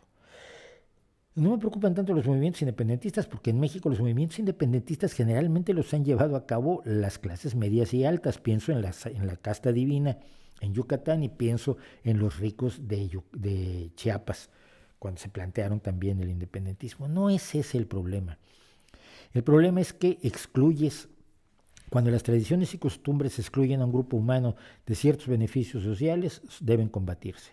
Por ejemplo, si la costumbre es que los niños no vayan a la escuela, los niños deben ir a la escuela. Porque dan igual las costumbres y las tradiciones, lo importante es que los niños tengan los mismos derechos y oportunidades que el resto de los niños del país. Lo mismo en términos de la salud, lo mismo en términos de vivienda. Cuando una sociedad, sobre todo indígena, a ver, en México ser pobre, ser pueblo, ser indígena y ser campesino son prácticamente sinónimos. Cuando un pueblo indígena elige sus tradiciones y elige crear una burbuja a su alrededor, no lo está haciendo por estar perfectamente informado de cuáles son sus opciones, lo está haciendo como un método de supervivencia. Generalmente los que han venido de fuera te han pisado la cabeza, esto lo comentaba yo ayer en Twitter, con respecto a la masacre de Canoa, y por lo tanto tú te encierras para que los de fuera no vengan y te vuelvan a pisar la cabeza, fueran los españoles, fueran los aztecas o fueran los gobiernos de la revolución. O Porfirio Díaz. Siempre te han pisado la cabeza. Entonces, ese aislamiento y ese aferrarse a las tradiciones resulta un mecanismo de defensa, pero no es una decisión libre, es una decisión obligada. Si tú dices a los indígenas que tienen todas las posibilidades, todas las oportunidades, todos los derechos que tienen todos los demás miembros del resto de su país, y que no les vas a pisar la cabeza por ello, y que decidan libremente cada uno de ellos si quiere o no quiere ser parte de esa visión comunitaria, de esa visión nacional, de esos beneficios, de esas leyes, de esos derechos sociales, el que no quiera ser parte de ellos está en su derecho de excluirse, pero no tiene el derecho de excluir a otros. Las niñas tienen que decidir si quieren ser vendidas. Y como no pueden decidir cuando son niñas, se tienen que esperar hasta los 18 años para que decidan si las vendan, porque tengo que aplicarles las leyes y decirles que antes de los 18 años no pueden tomar una decisión de ese tremendo calibre. No quiere decir esto faltarle al respeto a ciertas costumbres que no son dañinas ni perjudiciales, pero a las que sí lo son, absolutamente. Porque toda atrocidad que te puedas imaginar fue costumbre en el pasado. Y lo hemos visto. Yo me acuerdo cuando iba yo a la zona maya y de pronto tenías unos tipos que no sabían español y te hablaban solamente en tzeltal o en tzotzil. Y tú, bueno, te comunicabas con ellos a través de intérprete. Al cabo de 3, 4 horas de estar conversando, aprendían español. No aprendían español. Aceptaban que entendían español porque ya te habían valorado y sabían que no eras del enemigo. Y cuando tú hablabas en español con los demás, no estabas diciendo vamos a sacarles a estos, vamos a perjudicar a estos tipos y a robarles sus tierras. Entonces, después de que ya te habían calado, entonces ya te hablaban en español. ¿Por qué? Porque su idioma era una barrera, era una forma de protección. Esto lo hemos vivido fundamentalmente por el maltrato que se le ha dado a los pueblos indígenas tradicionalmente, pero eso no quiere decir que vamos a exaltar sus tradiciones. Y allí vuelvo a mi problema con los zapatistas. Han funcionado con usos y costumbres. ¿Cuántas mejores carreteras han tenido? ¿Cuánta mejor salud han tenido? ¿Cuántos médicos zapatistas hay que en los últimos, desde 1995 hasta hoy, 05, 2015, 26 años, ya debería haber generaciones de ingenieros, generaciones de agrónomos, generaciones de médicos que se formaron en los municipios zapatistas y que fueron a estudiar a las universidades y ahora han regresado a mejorar la situación de sus compatriotas, de sus conciudadanos o de sus compañeros zapatistas. No los hay. Se ha creado una burbuja de estasis temporal que los mantiene allí para siempre, como en el siglo XVII. con sus usos y costumbres, pero sin acceso a una serie de derechos y beneficios y avances a los que tienen derecho y que individualmente deberían decidir si los renuncian a ellos o no, y no se les debería obligar colectivamente. Yo tuve muchas esperanzas en el movimiento zapatista y todas las he perdido. Quique Argüello, ¿cuál consideras que debe ser la postura de Estados Unidos y la Unión Europea frente a Rusia y China? ¿Debería ser una postura de confrontación de sus autoritarismos, defensiva o de conciliación? De confrontación y defensiva, ojalá y se pudiera conciliar, pero no se concilia con tiranos y con dictadores. No se concilia con gente que quiere aplastarte. Es simple y sencillamente, pero es más en el caso de China. Putin tiene otras limitaciones y sus ansias geopolíticas yo las veo más limitadas a las zonas tradicionales de influencia de Rusia, que incluyen los Balcanes y una serie de los países cercanos a los límites de Rusia y nada más. Pero China está en un proceso de dominación mundial y por lo tanto tienes que enfrentarte a ella como se enfrenta a cualquier otro que pretende la dominación mundial. Si yo me quiero meter a tu casa a dominarte, pues tú puedes conciliar conmigo en un rato, pero te vas a defender y vas a asumir posiciones defensivas. Yo creo que y lo comentaba yo con Jesús Manuel Pérez Triana el otro día en la conversación que tuvimos, el autor del blog Guerras Postmodernas, hemos dejado que China haga una serie de cosas sin parpadear, y yo creo que eso es un error. Mira, si el Fondo Monetario Internacional se quedara con puertos porque no se pudo pagar un préstamo, tendrías a la gente de siempre en la calle con pancartas diciendo que el Fondo Monetario Internacional es una tropa de buitres. Pero cuando China se queda con puertos de distintos países que no han podido pagar los créditos depredadores de China, esas mismas gentes no dicen nada. Cuando yo siento que es gravísimo que se apropie de infraestructura china, China y Rusia se han apropiado también del petróleo venezolano, por medio de créditos depredadores, créditos peores que los del Fondo Monetario Internacional, es que es escandaloso. Entonces yo creo que si no te defiendes te arrollan. Y yo no es que sea un gran fan de la Europa como está hoy, pero si la opción es tener a las cámaras de televisión y al cuerpo de seguridad de Xi Jinping revisándome con reconocimiento facial todos los días y decidiendo si soy o no un buen ciudadano para ver si me permiten o no vivir mejor o no, los jerarcas del partido, prefiero esto toda la vida, por malo que sea. Anchi Mandujano Cuella, ¿cuál consideras que es el papel de Estados Unidos en la guerra contra los cárteles en México? Dices que te resulta increíble que los cárteles tengan tanta facilidad para obtener el arsenal que tienen. Comprar armas es lo más fácil del mundo. Si tienes dinero puedes comprar todas las armas del mundo. No te las vende el gobierno de Estados Unidos. Traficantes de armas hay por millones y están dispuestos a venderte lo que sea. Lo obtienen de distintas maneras, pero lo obtienen. Y como en el caso de las drogas, no hay nada que hacer al respecto, de momento, o no se ha encontrado la forma de descifrar ese acertijo.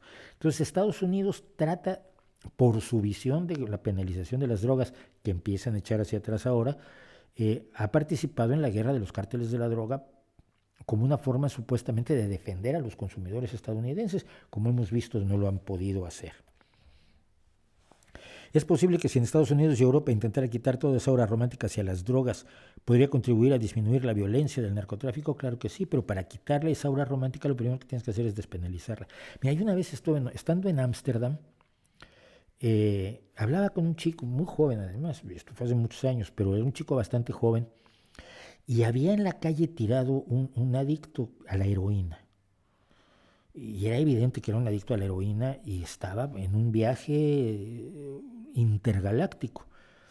Y yo le decía al chico, oye, aquí el cannabis es legal, las drogas son legales. Sí. Y no hay peligro de que caigan así. Dice, no, porque lo veo.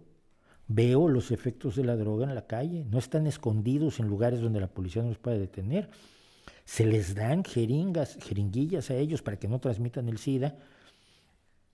Y los veo yo, y claro, yo me puedo fumar un porrito a veces cuando estoy de fiesta el sábado, pero no quiero caer en eso y por lo tanto no voy a probar la heroína. Más o menos así va la historia. Despenalizar siempre ha resultado a Portugal, también le resultó, por cierto. Guillón Pradón, ¿cómo considera que deberían gestionarse las controversias dentro del sector científico? Muchos científicos negacionistas generan mucha confusión dentro de la población. Es cierto. Pero es que los debates, las controversias reales de la ciencia se resuelven con base en los hechos y los datos. Lo que tenemos es a científicos renegados. López Mirón, la doctora esta Chinda Brandolini, la nazi argentina, la otra doctora mexicana, que todos están metidos en el negocio de Andreas Kalker. Y el negocio de Andreas Kalker tiene rasgos también sectarios muy importantes. Yo obtuve el aquelarre que hicieron hace poco en Barcelona. Nos infiltramos y tenemos las grabaciones de todo lo que han dicho, y todo su manejo ya no es solamente de la vacuna o de la medicina, sino que es un movimiento hacia la libertad, y están cambiando el mundo y van a iniciar una nueva sociedad que no tenga las presiones que tiene la actual, uno de cuyos síntomas es la vacuna y la medicina científica y la ciencia en general. Pero su visión es mucho más amplia, y esto atrae a muchas personas que sienten que la sociedad no es todo lo perfecta que ellos querrían que fuera. Gente que no se ha enterado que la sociedad nunca va a ser así de perfecta y que tenemos que irla mejorando poquito a poco, patada a patada. Pero lo que me hace a mí más falta es que más científicos salgan firmemente, contundentemente a decir: eso es mentira. Lo que está diciendo este señor es mentira. Lo que está diciendo este señor es falso. Hay un grupo de divulgadores científicos a los que yo quiero muchísimo, conozco a muchos de ellos en España, que lo hacen. Pero la comunidad científica como tal sigue guardando una especie de pudoroso silencio que cada vez me huele más, o me parece más una especie de complicidad temerosa. Y es muy peligroso. Creo que así es como se debería gestionar realmente, porque de cualquier otra forma tenemos un problema. Y a lo que voy precisamente hoy, que quería yo tocar este tema, tiene también que ver con eso, con la denigración de la ciencia. Entonces, pues esto de lo que vamos a hablar ahora. Esto que vamos a hablar ahora es una de tantas cosas de las que estoy completamente.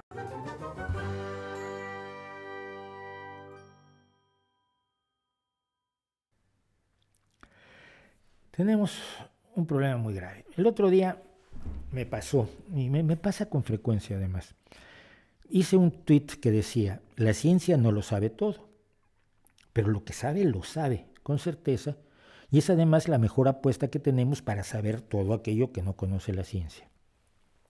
Todo el mundo está de acuerdo hasta donde digo: la ciencia no lo sabe todo. Ah, perfecto, esa es la humildad que debe tener la ciencia.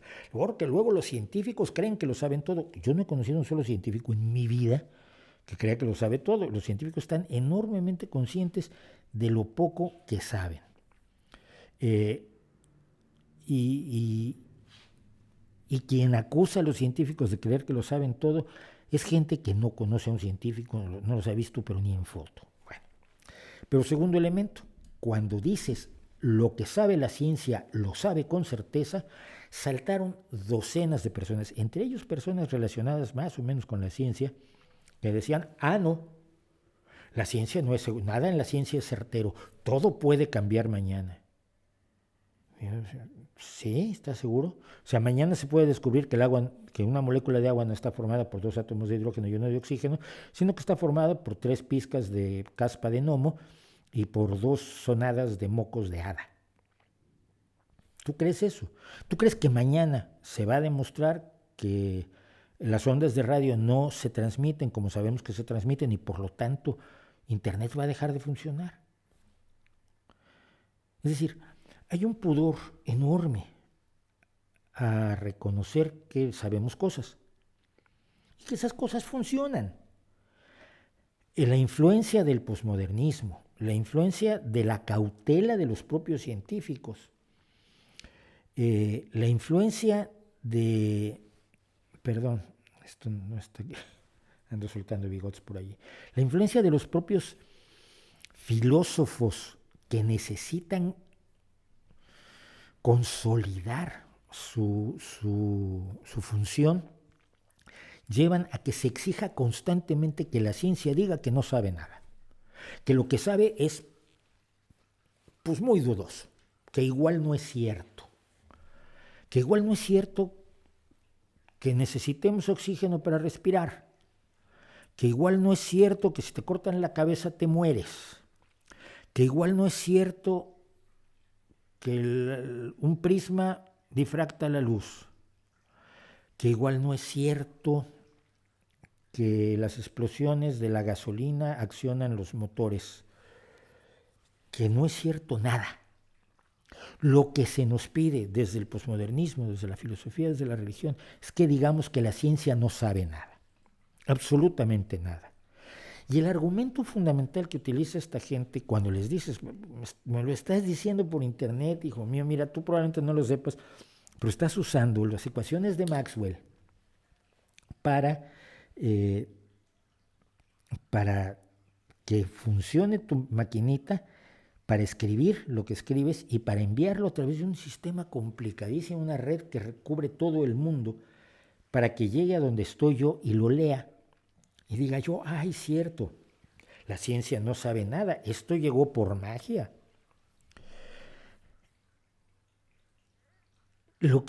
Cuando tú señalas eso, entonces el argumento es bueno, pero es que en los límites de la cuántica la ciencia no sabe de por qué el universo existe, la ciencia no sabe cuál es el propósito de la vida, tampoco la sabe la filosofía y la religión, pero es que se te olvida que lo primero que dije es la ciencia no lo sabe todo, de hecho sabe muy poco.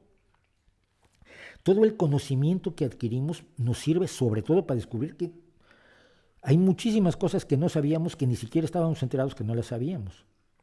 Antes la medicina tenía cosas que eran buenas para el estómago. Cuando empezamos a estudiar el aparato digestivo y descubrimos todas las enfermedades que tiene el estómago, resultó que antes no sabíamos que nuestra ignorancia llegaba a tales niveles. Son tremendos. Simplemente los tipos de cáncer y las variaciones de cada tipo de cáncer en cada etapa que puede tener un estómago humano, le toman grandes esfuerzos de investigación a cientos y miles de personas, y eso es solo en el estómago. Nos falta por saber un montón de cosas, pero eso no es pretexto para decir que la ciencia no sabe nada. Tratar de justificar las visiones religiosas y las visiones filosóficas anticientíficas utilizando como pretexto precisamente los límites de la ignorancia. Oye, mira, en óptica sabemos muchísimas cosas y funcionan muy bien. Gracias a ellas yo puedo ver, mira, la óptica sabe exactamente de qué grosor tiene que ser el cristal, que no es cristal, es carbonato, que se produce también con la ciencia, pero de qué grosor debe ser a lo largo de toda su extensión esta lente para que corrija las deficiencias de mi vista y me permita ver. Entonces puedo ver el cine, y el cine se graba utilizando también esos mismos sistemas y se proyecta así porque tenemos la óptica que nos permite hacer fotografía y vídeo y proyecciones y estas cosas. Eso no lo vamos a dejar de saber. Es irracional suponer que vamos a dejar de saber lo que ya sabemos o que la ampliación del conocimiento anula lo que ya sabemos. Esto no pasa. Y hay dos elementos en los que siempre este tipo de observaciones recalan y que quiero dejar claro que son absolutamente inaceptables. Primero, decir que la ciencia ha cambiado radicalmente a lo largo de su historia. Por ejemplo, antes creíamos que la Tierra era plana y luego descubrimos que era un esferoide. Que antes creíamos que las cosas caían 10 veces más rápido y luego la ciencia decía que caían 10 veces más rápido y luego descubrieron que no caían 10 veces más rápido. No es cierto. La ciencia como la conocemos hoy, la ciencia como método, como organización social, como cúmulo de conocimientos, existe a partir de la revolución científica. Lo que hay antes no es ciencia. Esa es la definición de ciencia que da la Real Academia Española, que significa conocimiento. Y que no era conocimiento. Si el conocimiento decía que las cosas 10 veces más pesadas caen 10 veces más rápido, eso no es conocimiento, es falso. No es ni ciencia ni no ciencia, es falso. La ciencia como la conocemos tiene 400 años de existencia o menos. Y en esos 400 años se ha descubierto todo lo que no se había descubierto antes, todo lo que antes solamente era una especulación. Pero no, lo que hizo Aristóteles no es ciencia. El empirismo que permitió hacer una serie de avances antes de la revolución científica no es ciencia, porque al final no sabías si esas cuestiones empíricas que sabías bastaban para que funcionaran las cosas o no. Pongo un ejemplo, el ejemplo que siempre pongo. Querías cocer barro. Sabías la temperatura a la que tenías que tener tu horno, sabías qué tanta agua tenías que haberle puesto a tu arcilla para tener un cacharro que pudieras cocer a esa temperatura y obtener una pieza de cerámica valiosa, y sabías cuánto oxígeno debía o no, cuánto aire o no deberías introducir en el horno para que el cocimiento de la pieza fuera el correcto. Pero también la bendecías. Y también le ponías amuletos en contra de la mala suerte, porque no sabías que aquellos conocimientos empíricos que se habían adquirido a lo largo de los años de cómo cocer un cacharro de barro, eran suficientes para cocer el cacharro de barro, o si también dependía de que lo quisieran los dioses o la Virgen de la Macarena. Entonces tu empirismo tenía ese límite. La ciencia es la que descubre, no, mira, sin los espíritus y sin los dioses y sin los santos, si tú haces estas operaciones de esta manera, se cuece un buen cacharro de barro. No hay ciencia antes de la ciencia. Hay protociencia, hay presciencia. Pero a partir de la revolución científica, cuando se inventa la verificación independiente de las evidencias, es cuando tenemos ciencia. Y lo que se ha descubierto desde entonces no se ha echado a la basura, se ha ampliado. Mucha gente cree que la relatividad anuló la mecánica clásica de Newton. No, lo que pasa es que descubrimos que la mecánica clásica de Newton está muy bien para describir un segmento de la realidad de un tamaño diferente, pero las cosas mucho más grandes y las cosas mucho más pequeñas no las describe. Pero seguimos usando las ecuaciones de Newton para la mayoría de las cosas que son de dimensiones parecidas a la nuestra, que no son ni de grandes dimensiones ni de pequeñísimas dimensiones, ni relativísticas ni cuánticas, sino que son de nuestra altura, de nuestra estatura, y usamos las ecuaciones de Newton para calcular, por ejemplo, la sustentación de las alas de los aviones o las cargas estáticas y dinámicas de un edificio.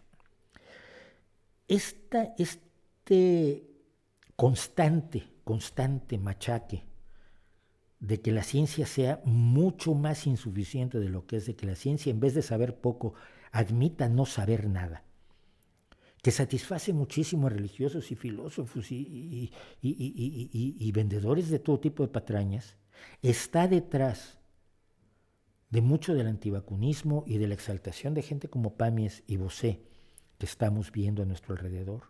Es un precio que se está pagando por permitir que durante años distintas personas, y siempre suelo hablar de los filósofos de Kuhn, de Lakatos, de Popper, de Feyerabend, trataron de hacer tan relativo el conocimiento científico que acabaron diluyendo los ojos de muchísimas personas que hoy, dependiendo de la ciencia, llevando gafas construidas con los principios de la óptica de Newton, niegan que la ciencia sepa algo.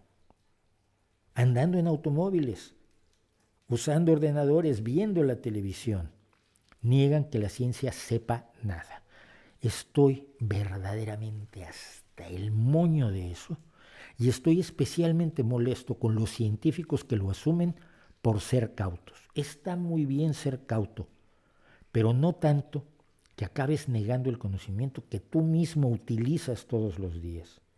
Y hay científicos que por no quedar mal, porque saben, porque consideran que bueno, quizás tal vez podría ser que, además no quiero quedar mal, no quiero sonar arrogante, no quiero ser altanero, no quiero parecer narcisista, dejan pasar barbaridades que deberían detener. Decir, la ciencia es uno de los más grandes logros de la humanidad, hemos aprendido muchísimo, hemos descubierto que nos falta por saber muchísimo más de lo que creíamos, pero no lo vamos a averiguar de otra manera que no sea la ciencia. Hasta este momento, si mañana aparece otra forma mejor, será bienvenida, pero mientras no exista, nuestra mejor apuesta sigue siendo el conocimiento científico, la investigación científica y hacerle caso a lo que nos dicen los científicos cuando están basados en hechos, en datos y en un consenso obtenido a través del análisis de las evidencias, no cuando lo dice un biólogo enloquecido, renegado, que está a un lado de la corriente principal del conocimiento y que no ofrece ninguna otra cosa que su arrogancia y que su autoridad para negar los hechos evidenciales, los datos, la información, lo comprobado de su propia disciplina. Y esto va para López Mirón y para Máximo Sandín por igual. No quiero científicos arrogantes, pero no quiero científicos que sean tan cautos, tan humildes y tan modestos que permitan que se niegue todo aquello que ha mejorado y mejora la vida humana en calidad y en cantidad. Todo tiempo pasado fue peor y no gracias a la filosofía y la religión, gracias a la ciencia y gracias a los avances sociales que parten del hecho de que podemos conocer el universo y no dependemos de cosas sobrenaturales para nuestra organización política y social. Y todavía estamos en el proceso de mejorar nuestras sociedades de acuerdo a ello. Así que, otra cosa de la que estoy harto y otra cosa por la que se pueden enojar ustedes. Y llegados a este punto, pues lo que conduce es poesía, yo creo.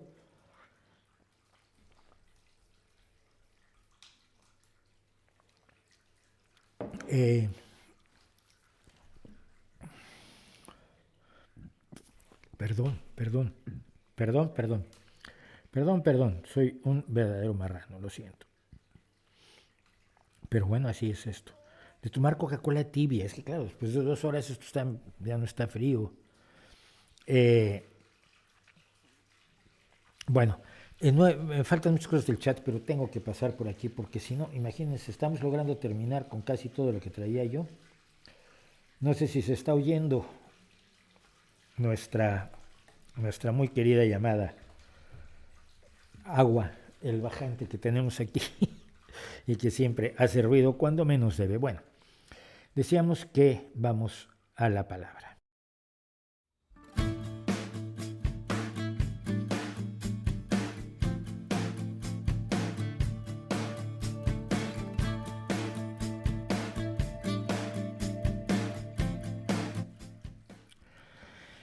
Este joven con todo ese estilo muy de los años 60, no podría ser de otro modo, es José Carlos Becerra. José Carlos Becerra es un caso peculiar porque en tragedias de poetas la suya es enorme. Es un poeta mexicano que era una gran promesa, que había ganado certámenes de poesía, que había publicado 1 o 2 libros de poesía, si mal no recuerdo, con un reconocimiento espectacular. Todo el mundo hablaba maravillas ya no solo del potencial de José Carlos, sino de lo que estaba haciendo. Sin embargo, por motivos que ni siquiera recuerdo, pero creo que fueron trágicos, murió en 1970 a los 34 años, pero dejó atrás ya un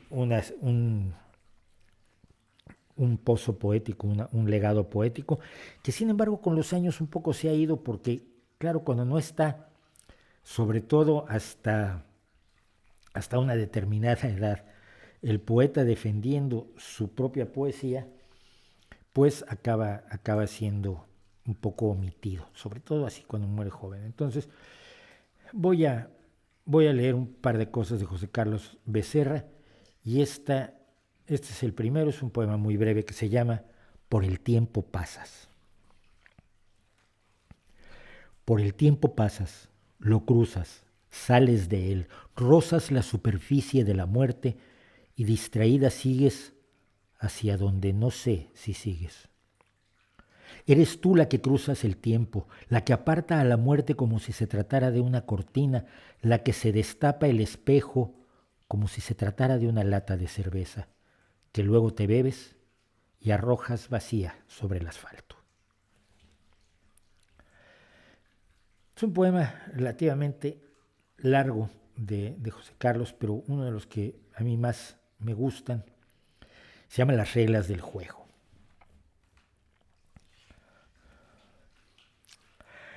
Cada uno debe entrar en su propio degüello, cada uno retocando su respiración, cultivando sus excepciones a la regla, sus moluscos solares, haciendo sus abstinencias más inclementes y más diáfanas, porque la luz debe romperse allí. La eternidad debe dejar caer un guijarro en ese gemido. Recuerden la niñez de vuestra madre, la niñez de vuestra muerte, solitarios del mundo y de todos los deseos, inoculados por el lagarto y el pájaro que se enfrentan en todas las intenciones de la sangre.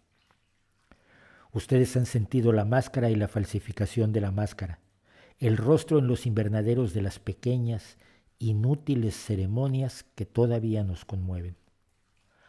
Bajo la luz de una luna parecida a la desnudez de las antiguas palabras, escuchen este ritmo, esta vacilación de las aguas.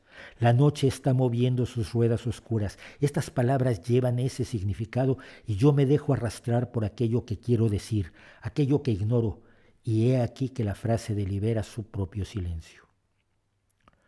Oh noche casual de estas palabras, oh azar donde la frase regresa a su silencio y el silencio retorna a la primera frase.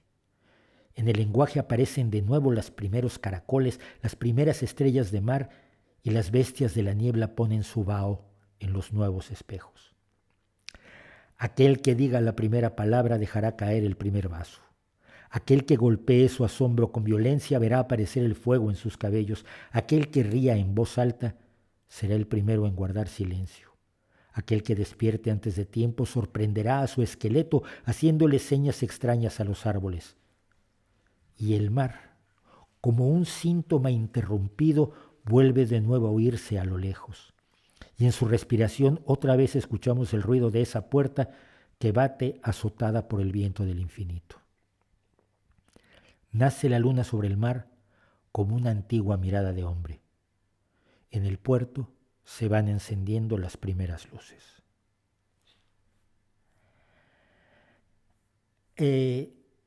Yo he leído muchos poemas sobre atardeceres y sobre el levantarse de la luna. Cuando la luna se levanta sobre el mar es espectacular. Llevo mucho tiempo tratando de hacer esa fotografía aquí en Gijón. Desafortunadamente el Cantábrico suele tener una capa de bruma sobre el mar en el horizonte que nunca me ha permitido tomar la fotografía de la luna saliendo, de la luna llena saliendo sobre el mar Cantábrico. Pero de poemas que he leído sobre atardeceres, sobre anocheceres, sobre el momento de levantarse la luna, este es uno de los grandes. Y finalmente, uno que, si mal no recuerdo, le dio nombre a uno de los poemarios de José Carlos Becerra y se llama El otoño recorre las islas. A veces tu ausencia forma parte de mi mirada. Mis manos contienen la lejanía de las tuyas y el otoño es la única postura que mi frente puede tomar para pensar en ti.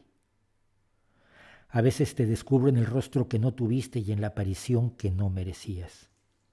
A veces es una calle al anochecer donde no habremos ya de volver a citarnos, mientras el tiempo transcurre entre un movimiento de mi corazón y un movimiento de la noche.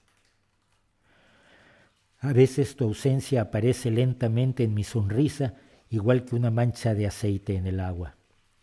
Y es la hora de encender ciertas luces y caminar por la casa, evitando el estallido de ciertos rincones. En tus ojos hay barcas amarradas, pero yo ya no habré de soltarlas. En tu pecho hubo tardes que al final del verano todavía miré encenderse. Y estas son aún mis reuniones contigo, el deshielo que en la noche deshace tu máscara y la pierde. Fue José Carlos Becerra, un poeta no malogrado porque nos dejó un importante legado poético, pero que por supuesto habría sido, creemos, por supuesto no, pero queremos creer y nos conviene creer que habría sido mucho mejor poeta, mucho más intenso poeta, si hubiera madurado, porque eso que nos hacen los años no siempre es lo mejor que puede ser, pero sí nos ayudan a madurar un poco. Yo siempre he dicho que si llegas a los 40 años de edad y no has madurado, ya no tienes obligación de hacerlo. Y la mayoría de la gente que me conoce dice que está de acuerdo conmigo. Vamos a ver si hay algo más en el chat, ya que estoy en esto. A Manuel Nupe, un super chat, una propina que nos deja, muchísimas gracias, bienvenido. Y si además te suscribes y además nos das me gusta, te lo agradeceremos el doble. Y si nos recomiendas con tus amigos, porque se supone que te gusta, pues también te lo agradeceremos. En Android solo hay un control de volumen. No, No, tienes el control de Android y tienes el control de YouTube. Esto se le pasa a mucha gente, ya lo he visto. Están geniales tus streamings, gracias, pero tu nombre no me gusta nada. Papá le pega a mamá. Un cálido abrazo desde Uruguay, muchas gracias. La tierra de varios amigos míos, entre ellos de alguien, bueno, fue mi amigo, pero fue un conocido, estrecho, cercano y adorado, que fue el gran Alfredo Zitarrosa, el enorme Alfredo Zitarrosa. Alfredo Zitarrosa era uno de los ejemplos clásicos que yo tengo del noble, nobilérrimo comunista que soñaba con un mundo mejor para todos los demás. Es cuando la ultraderecha se va contra los comunistas, lo único que quieren es poner gulags y matar gente como la mató Stalin. Es que hay que explicarles que no, mire, es que hay gente que asume el comunismo como un ideal, que pueden estar terriblemente equivocados. Yo seré el primero en decir que están equivocados y lo discutiré con ellos, pero no discutiré la nobleza de ideales de muchos que no quieren poner gulags, ni hacer el terror rojo, ni fusilar a la gente, ni perseguirla con la KGB, sino realmente crear una sociedad mejor. Y el hecho de que por el camino que hayan elegido no sea el mejor, o no sea practicable, o no sea viable, o se haya demostrado que no es viable, no quita la nobleza de ideales. Y por supuesto, si no les reconoces la nobleza de ideales, tu propia nobleza personal la voy a poner en duda. Escuché a Jesús G. Maestro decir que Lorca era un poeta sin ideas. ¿Quién es Jesús G. Maestro? Es nadie. Que Lorca era un poeta sin ideas puramente autológico, en el que prima lo sensible sobre lo inteligible. ¿Qué opina? Ay, madre, que lea Poeta en Nueva York.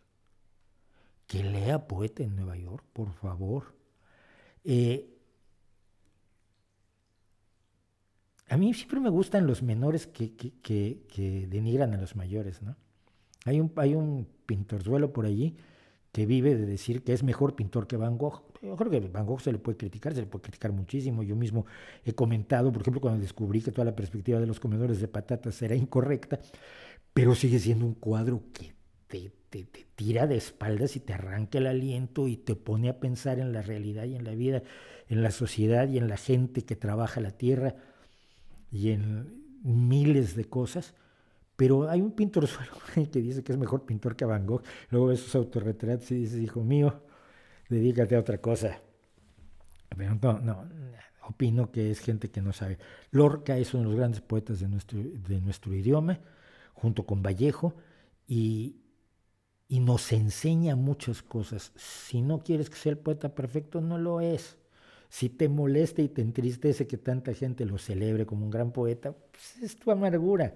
Pero de que nos enseñaron a todos cosas sobre nuestro lenguaje y sobre nuestra capacidad de sentir cosas, sobre fenómenos que no nos parecían susceptibles de generar sentimientos profundos, no lo puedes negar. Se dice Sputnik V o Sputnik 5, yo diría que Sputnik 5, pero se cambió de nombre Santiago Barbosa después de que lo reñí por lo de papá le pega a mamá. Es que sí, no, precisamente estamos en contra de eso. ¿Sabes si hay algún procedimiento judicial o penal contra Joseph Pamias? Si no hay, ¿por qué no se hace? No, al contrario, lo que ha habido, esto es lo más alucinante. Hay un sujeto que es abogado y que está con toda esta gente y han emprendido una serie de acciones legales contra una organización en concreto, contra la APTP, la Asociación para Proteger al Paciente contra las Terapias Pseudocientíficas, que yo he entrevistado, he tenido conversaciones en este canal con uno de sus fundadores y hemos hablado ampliamente de la APTP y soy miembro de la APTP. Y estos han emprendido acciones legales que además le cuestan dinero a la gente, aunque las hayan perdido, porque han perdido las que han emprendido. Emprender una acción legal así cuesta dinero, y los que criticamos a esta gente no tenemos dinero. Esto Iker Jiménez lo sabe, Pamies es rico, Pamies lo sabe, Pamies se llena de dinero cada vez que va a hacer el viejito simpático, contándole camamas y barburradas a sus adeptos. Pues que esta gente tiene el poder económico que uno no tiene. Imagínate, cuando a mí me buscó por primera vez el abogado de Iker Jiménez, aquello fue el de, me puede hacer gastar un dinero que no tengo. No me va a ganar nada porque nunca he dicho nada que no sea cierto, pero me puede meter ruido. Afortunadamente no. El propio abogado dijo que no sabía ni a qué venía, pero bueno.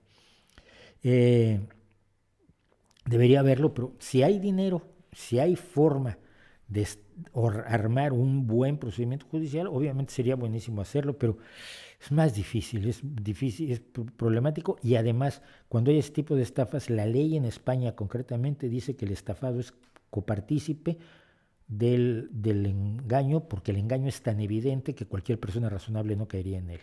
Y esto se ha hecho estos son dictámenes judiciales sobre videntes, sobre estafadores de pseudomedicina, etcétera, que ya tenemos. La jurisprudencia española en ese sentido es aterradora.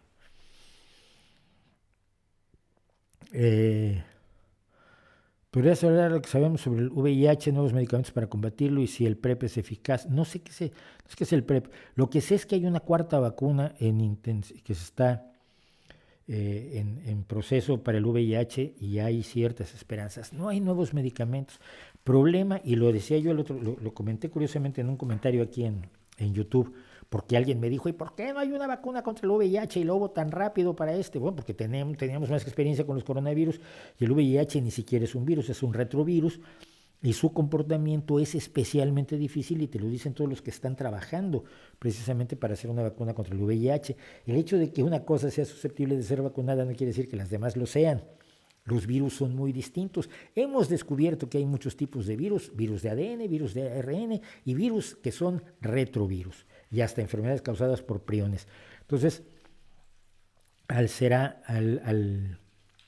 abordar eso, pues tenemos un problema muy, muy serio de conseguir avances en algunas áreas, en otras ya, como les digo a alguien, las enfermedades que no se han podido curar no se están curando y las que se podían curar ya se curaron, ya no las conoces, ya no has tenido difteria, no has tenido tifus. Hay un montón de enfermedades que ya no vas a tener nunca y que eran comunes en el pasado. El problema es que ahora te preocupan las enfermedades de hoy que ha sido más difícil de tratar. Y entonces, con ese argumento, muchas personas dicen que la medicina no consigue hacer nada y no sirve para nada. Se les olvida lo que ya se erradicó. ¿Cuál sería la posición del mundo ante Nicaragua y países comunistas? Yo no sé cuáles países comunistas. Hay dos, que yo sé, tres. Y no Vietnam. Vietnam ya es más una de estas economías de mercado socialistas que al final no son ni chicha ni limonada, pero que no son comunistas. En el sentido estricto de la palabra son Cuba y ya, porque Corea del Norte dice que no es exactamente comunista, sino que sigue la ideología Juche, que es una ideología comunista, pero bueno, así se exalta más a la dinastía Kim. Pero la posición ante Nicaragua debe ser la de rechazo absoluto y la de exigencia de libertad de los presos políticos y la existencia de la vuelta de la democracia en Nicaragua y que deje de haber represión, punto. No hay tampoco mucho que decir. ¿La situación de los indígenas mejoró o empeoró después de la independencia de México? Pues ni lo uno ni lo otro, yo creo que no. Yo creo que ni mejoró, algunos espacios mejoraron por la intención de tener mejor educación, por haber acabado con las castas, que es muy importante. Las castas eran esta organización por colores y por ascendencias absolutamente delirante que tenía el virreinato y que se elimina con la independencia. El fin de la esclavitud ayuda, pero el fin de la esclavitud solo afectaba a los negros, no había esclavos indígenas. Mejoró, sí, pero no mejoró lo suficiente y se ha mantenido exactamente igual, yo creo, en 1850 que hoy, por desgracia. Se le ha fallado a los indígenas mexicanos de manera increíble, porque ni siquiera se ha permitido que los indígenas mexicanos sean libres de decidir su destino. Siempre hay alguien que va a decidir su destino, o porque quiere explotarlos, o porque quiere pastorearlos y tiene su sede de operaciones en un café orgánico, en un café ecológico en Coyoacán, donde pide sus cafés recogidos éticamente con latte o con leche de almendras y decide desde Coyoacán lo que tienen que hacer o no los indígenas mexicanos. Es una vergüenza aterradora.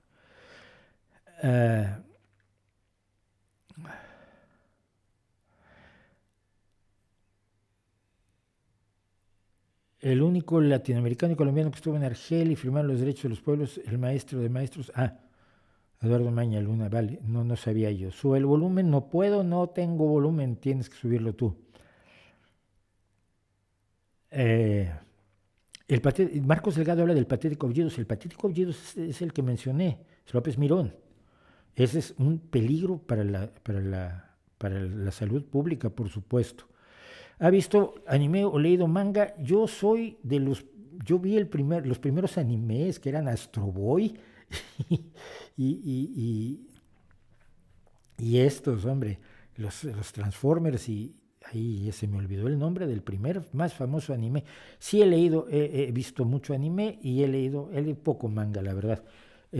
Sí, pero ¿qué opinión tiene de Bob Dylan como poeta y músico? Como músico es muy limitadito.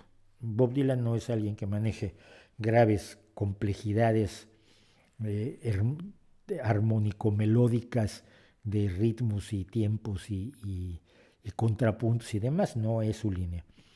Como poeta me parece excelente, me parece grande. Yo siempre dije que estaba bien su premio Nobel, aunque yo hubiera preferido que se lo dieran a Leonard Cohen, que me parece mucho mejor poeta.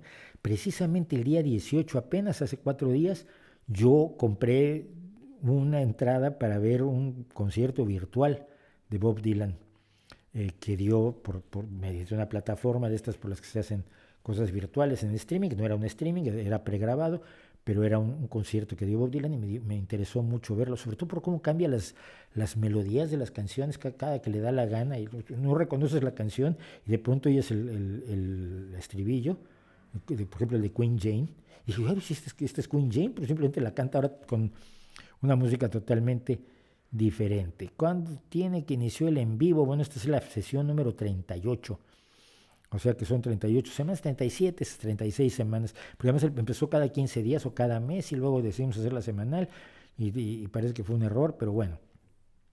Todo lo que quede del chat a partir de Anthony A., que dice que noto cierto aire de ironía y repulsión hacia todos aquellos que no comparten tu punto de vista.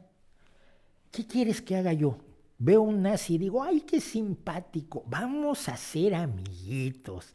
Ay, pero tú solo piensas distinto que yo. ¿Qué crees que tales personas son inferiores racialmente? Ay, mira, es una opinión tan válida como la de que todos los seres humanos somos iguales. No me jodas, tío. Claro que tengo convicciones firmes. Perdón, en este mundo relativista es inadecuado tener convicciones firmes porque tú las tienes tan firmes que te parece mal que yo las tenga. Te voy a contar cuál es la diferencia entre Jalife y yo. Jalife es un racista y yo no lo soy.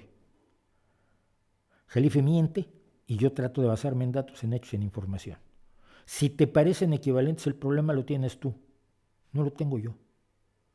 Y me voy a oponer firmemente a aquello que me parece incorrecto hasta que me demuestren que es correcto. No voy a ser tolerante con el odio, no voy a ser tolerante con el racismo, no voy a ser tolerante con el sexismo, no voy a ser tolerante con la explotación, no voy a ser tolerante con la destrucción y no voy a ser tolerante con la mentira. Tú puedes creer lo que te dé la gana, pero no esperes que te lo aplaudan. ¿Vale?